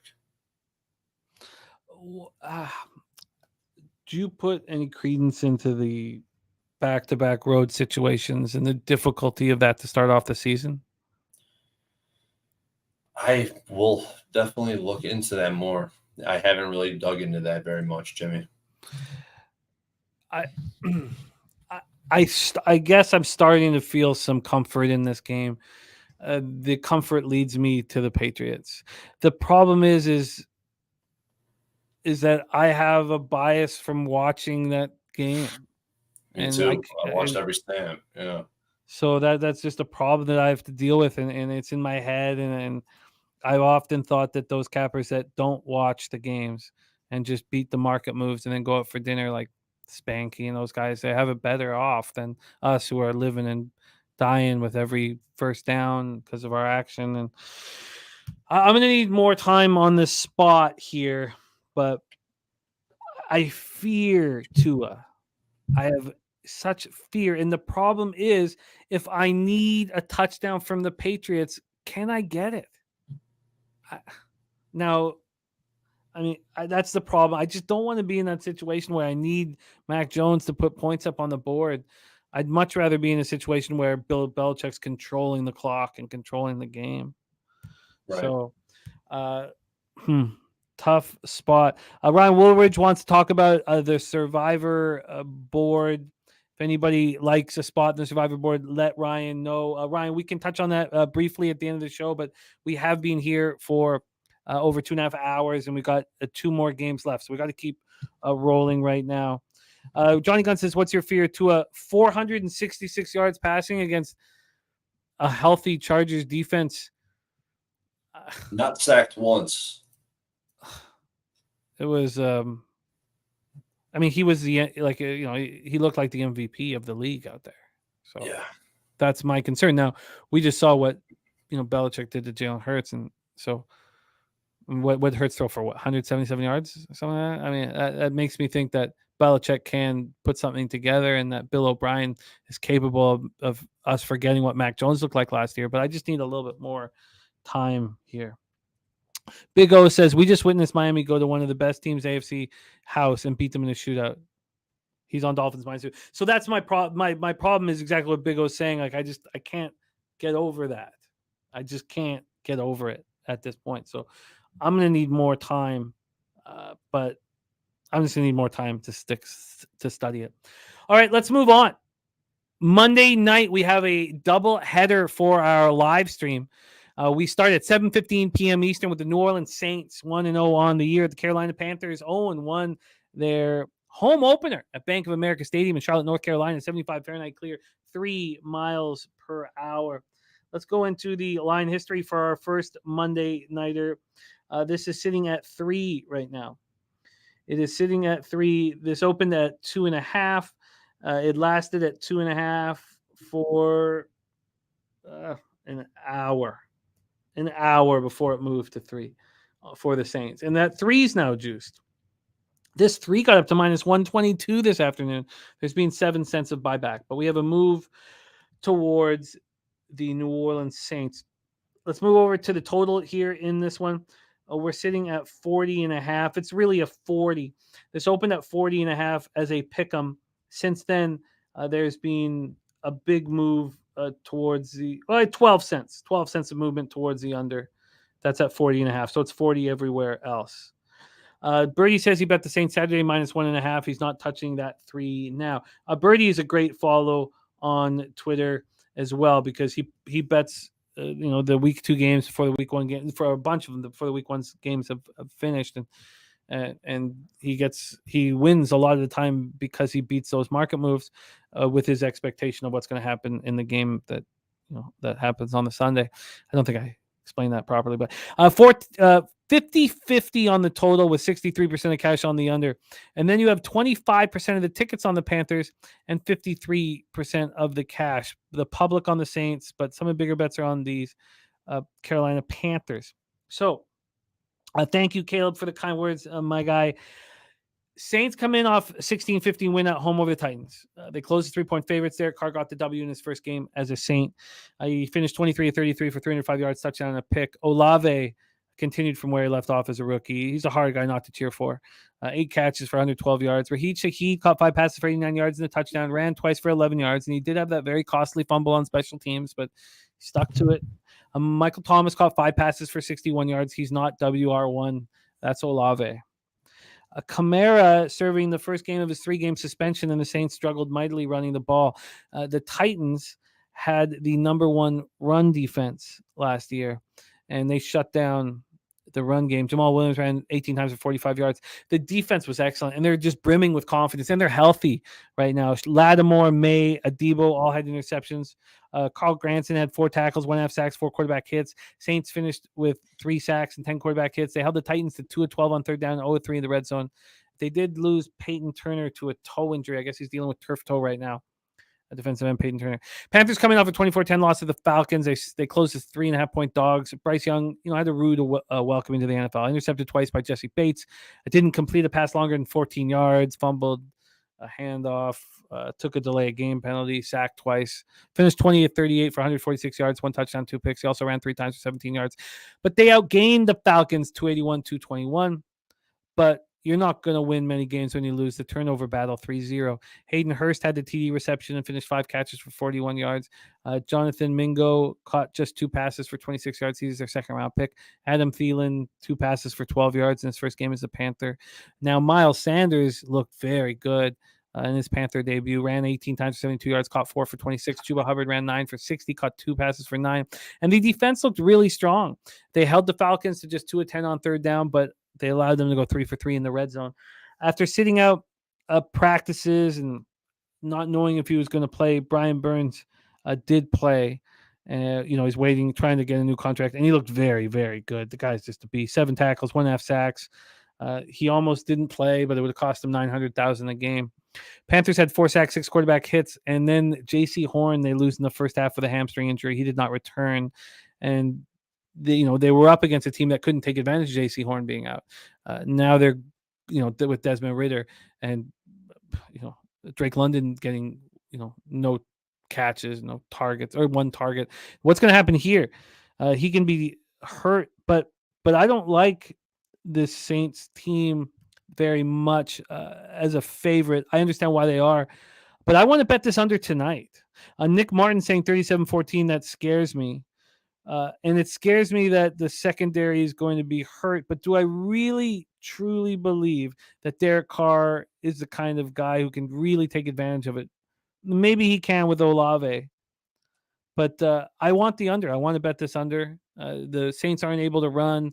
I know with Horn being out, it's a problem, but they can add to the packages with more defensive backs because the Saints aren't able to run without Kamara. And take it away though. But I'm very interested in betting this under tonight. Take it away for us, Troy. Saints, Panthers. Yeah, I think you did a great job of looking at this game. The Saints were able to move the ball downfield effectively, but they were pretty ass in the red zone. They were 1 for 4 in the red zone, and that's, like I said earlier, that's Derek Carr for you. He just can't score the ball once they get inside the 20. I don't know what it is. The Saints' offensive line, really weird numbers here. They were rated as the 25th best offensive line in pass blocking and the 5th best in run blocking. And it was surprising because they couldn't run the ball at all. So I think that tells us how strong the secondary and linebackers are for just how good that defense is against the run for the Titans. The Saints' defense, though, run defense 24th, pass defense 10th. I mean, this Saints team on the road, I think Spenny said it the best in the chat. I mean, he was talking about divisional home dog. You got Derek Carr, who can't execute in the red zone. But I do think that the Saints will be able to run the ball a little bit better against the Panthers, who obviously struggled to stop the run. They were the worst rated team against the run in week 1, and I don't think that it's going to change overnight. You got Bryce Young, who was forced into 8 poor passes, which was still better than Joe Burrow, who had his career worst, but still, he was not making good decisions. And what does this tell us about this? This O-line was efficient, but what does it tell us about this team who only put up 10 points on the Falcons? I mean, I don't know. It's hard for me to trust the Panthers. I kind of want to get behind the Panthers. I haven't really looked at the total yet. This is a tough game. I really don't have a side in this game. I'm not interested in betting it. I am betting the under tonight. I'm going to bet the under tonight.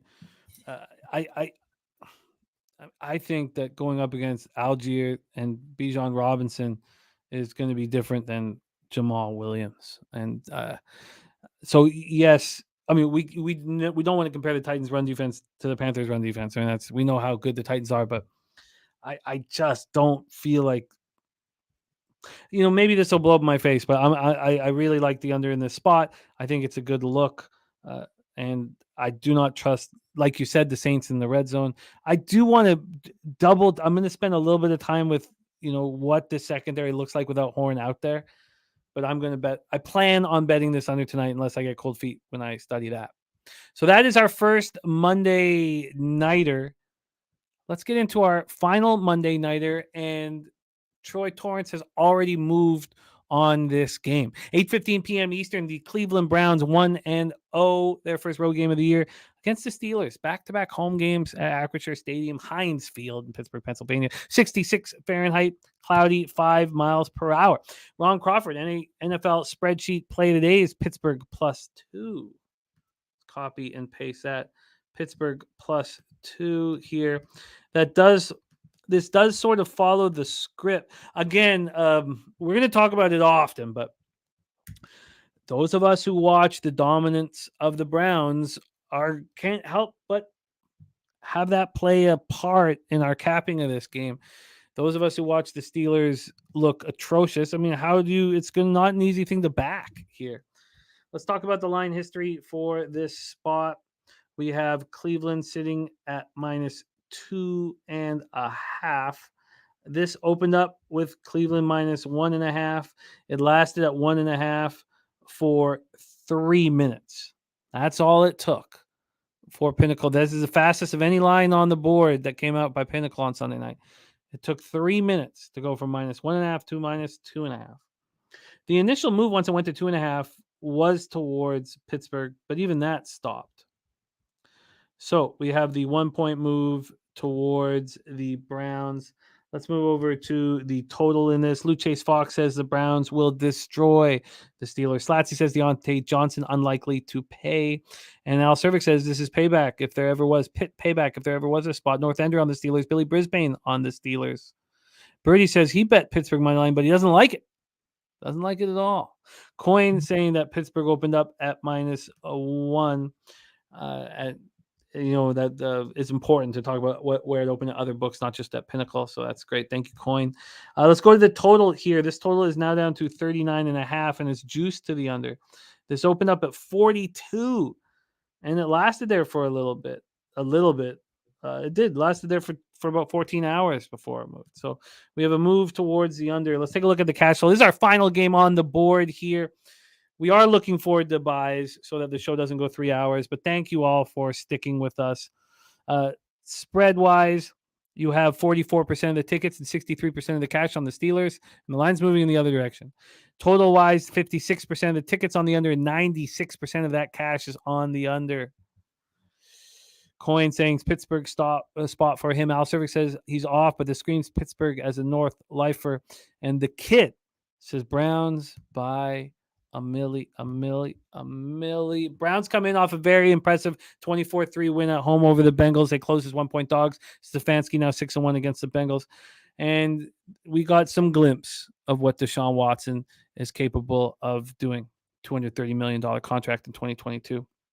He finished 16 of 29 for 154 yards, 1 touchdown, 1 interception. He ran 5 times for 45 yards. Nick Chubb was excellent, man. 18 carries for 106 yards, 4 catches for 21. Elijah Moore caught 3 for 43. Cooper caught 3 for 37. But it was the D that was just mighty. Held Joe Burrow to the worst game of his career. Held the Bengals to 6 first downs, 142 total yards. Bengals were 2 of 15 on third down and never made it into the red zone. They finished with 2 sacks, 10 quarterback hits. Dustin Hopkins kicked 3 field goals. Pretty nice not seeing Cade York out there. But it wasn't all good news. Jack Conklin's season is over. He tore his ACL and his MCL in his left knee on Sunday, which means DeJuan Jones, 4th-round pick, is now the right tackle for the Cleveland Browns. That's a huge, huge loss. Of course, Conklin, 2-time All-Pro. So, Steelers coming off that horrific 37 loss at home to the 49ers. It closed as 1-point dogs. It was ugly. From the first whistle to the last, they were dominated. They either punted or turned the ball over in each of their first 5 possessions. Kenny Pickett, 31 of 46 for 232 yards, touchdown, 2 picks. That flatters him. Allen Robinson caught 5 for 64. And Deontay Johnson, who we have heard is banged up. He left the third quarter after he tweaked his right hamstring following a 26-yard gain. And Slatsy telling us he will not be available. Najee Harris ran 6 times for 31 yards, caught 2 passes for 2 yards. Steelers finished with just 239 yards, only 41 of which came on the ground. Defensively, they couldn't get off the field. The Niners had the ball for 37 minutes, 23 seconds. TJ Watt had 5 tackles, 3 sacks, 5 quarterback hits, and recovered a fumble, and it didn't matter. No one else was putting any pressure on Purdy. The rest of the team finished with 0 sacks and 2 quarterback hits. And Watt ties James Harrison's franchise record for 80.5 sacks. Harrison did it in 177 games. Watt did it in 88. And then Hayward, groin injury. Johnson, hamstring injury. And Okorafor is in concussion protocol. Right tackle. You have already moved on this spot, Troy. Take it away, my man. So yeah, the Browns. This is my team this year. I'm gonna ride them until the wheels fall off. At this point, I have faith that this team is going to be a team you want to back in 2023, and I'm going to put my money where my mouth is. Watching this team was a thing of beauty. Dominated at the line of scrimmage, as expected. Watson got better as the game progressed. I mean, he grounded a couple balls early. I mean, it was raining, okay, but he can beat you on the ground or through the air. And the most beautiful thing about the Browns this season, you didn't see it last season, was this semi-roll on a play action, right, where they just move the pocket 3 to 5 yards to the left or to the right. And I think doing that helped Deshaun Watson see the field a lot better. And you could see in his confidence. I mean, his confidence was up. And if I was an offensive coordinator with a mobile quarterback, this is something I'd be copying and pasting. It's something that I would like to see a lot more teams do, but they don't. Just move in the pocket a little bit to get your guy moving, right? To move the line of scrimmage, and that helps Deshaun Watson and the Cleveland Browns, that's for sure. The Browns defense, absolutely elite. Forced Burrow into the worst game of his career by far, not even close. Knocking Burrow to his ass, a league best 7 times, and moving Myles Garrett around from the left side to the right side, lining him up as a nose guard, standing in a 2-point stance opposed to a 3-point stance. And I think Zadarius Smith complemented him perfectly. That tandem is going to be something special to watch this year. As I go for the Steelers, and I don't want to. It's probably true to some extent that I'm being short term, a little bit biased towards the Browns and the Steelers. But I cannot take away what I've seen out of this Steelers team. I thought that Pickett, this offensive line, would progress and we'd be able to back the Steelers. I thought they were ready to take a big step forward, just like the Chicago Bears. And we've seen the exact opposite. Pickett threw 2 picks. I mean, you touched on all the stats. Pressured at one of the league worst rates, 9 poor throws, pass blocking grade of 30th in the NFL. Now you've got to adjust that for the defense they're going against in the Niners, because that's no joke. But when you look at this Steelers team, when they played good defenses last year, they lost to New England at home 17-14. They lost to Philadelphia on the road 35-13. They lost to Baltimore without Lamar Jackson 16-14. And they beat the Ravens in Baltimore 16-13. I just don't think Pickett is ready to make this step forward. And I think that this defensive line is going to make him extremely uncomfortable. I think the Browns are going to be able to lean on the running game, and this is reverse line movement at its best. I mean, this is 100% reverse line movement towards the Browns. I mean, Pickett's so far away from taking that step forward at this point. I just can't see it, the quick turnaround, man. I know Tomlin's really good as a home dog, and I think Big O was pointed out in the chat that he's 19-3 on primetime ATS, but there's nothing fluky about this Browns team. Like, I'm not overreacting. They're finally being priced the way I think they should be. And I think if they repriced that week 1 game with the 49ers, I think you'd see probably a 3.5 to 4 point spread at this point. So I think that they're telling us that the Browns are right behind the 49ers in terms of overall power rating. And I agree. I actually have the Browns ahead of the 49ers. So I'm backing the Browns, and I don't know, man. I'm talking this out. It's making me feel more and more confident. You have every right to be after what we saw from the Browns. The issue is, what the hell did we see from the Steelers? That's the confusing part of it all. But you have every right to have more confidence from a team that believes in themselves right now. And also said they had a whole different swag last week. They certainly did. So official look here from Troy. He's on the Browns -2 at -110.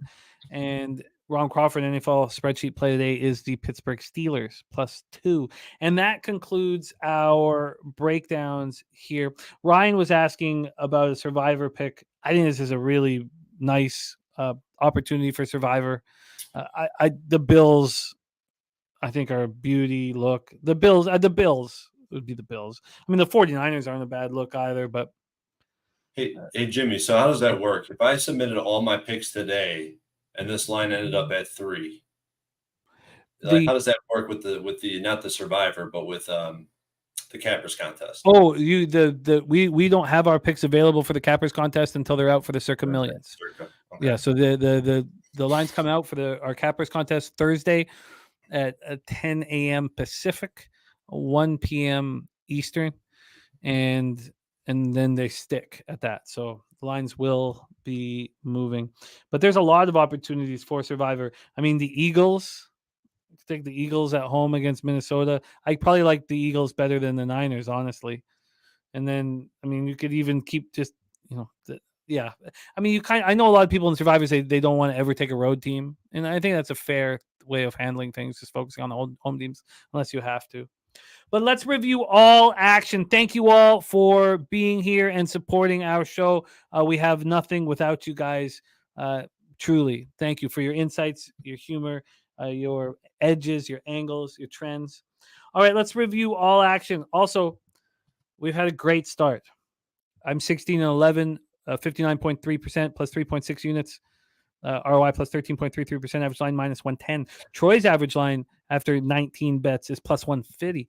He is 11-8, 57.9% plus 7.22 units. ROI plus 38%. What a monstrous first week. And thank you, Troy.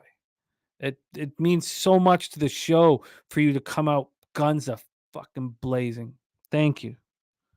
Thank you so much, man. Thursday. Jimmy, I have to add to my action because I talked it out and I had a friend of mine text me who bets the NFL. His name's Tim Crowley. He's been in chat, I think, a few times today. He's an avid Titans backer. He wants to back the Titans every chance he gets. He's backing the Titans. He moved on the Chargers, and that pushed me over the top. I'm on the Chargers -3, and someone else said Troy sticking to his guns on the Browns. I think I'm going to stick to my guns on the Chargers and stick to my cap. I think the Chargers at -3, maybe a chop, but I think they're going to win the game by at least 3. Yeah. I think I'm going to bet my first. I got to wait to see what the line is and study it a little more, but I think I'm going to bet my first player prop in a long time. I think Herbert can throw at will on this, and he does this on the road, and especially after that first game where he only threw for 228 yards, and we know what the Titans are going to do. They're going to shut down Eckler, and so I'm interested in that. But Troy has moved on the Chargers, and I love it. So Troy will be tweeting out Chargers, making that official -3. We'll find out the best juice available. But let's review all action. Troy's teaser, Eagles -1, Lions +0.5. And I'm interested in the Eagles' first half team total over.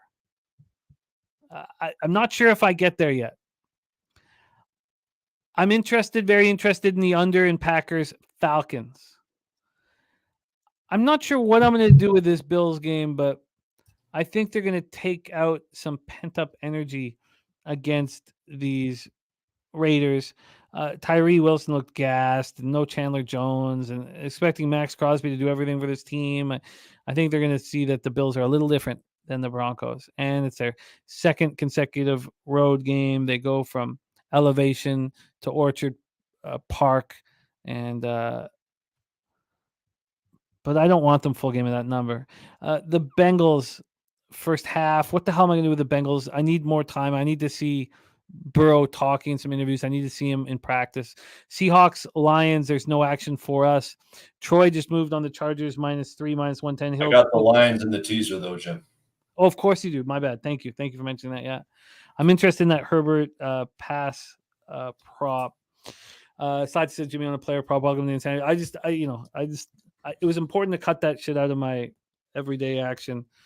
And also, I mean, that sounds like such a good look, but the line's going to open. I'm like, well, I don't even know what this line should be, or I don't even know what it usually is. On the road, I'll go over all that information and tweet it out. Okay. Guys. The under in Chicago, Tampa, I'm very interested in. I'm going to study some more. The Chiefs, I'm going to be backing first half and full game. That's what I have in my ticket. I have it loaded up right now, -1.5. What kind of number are you getting?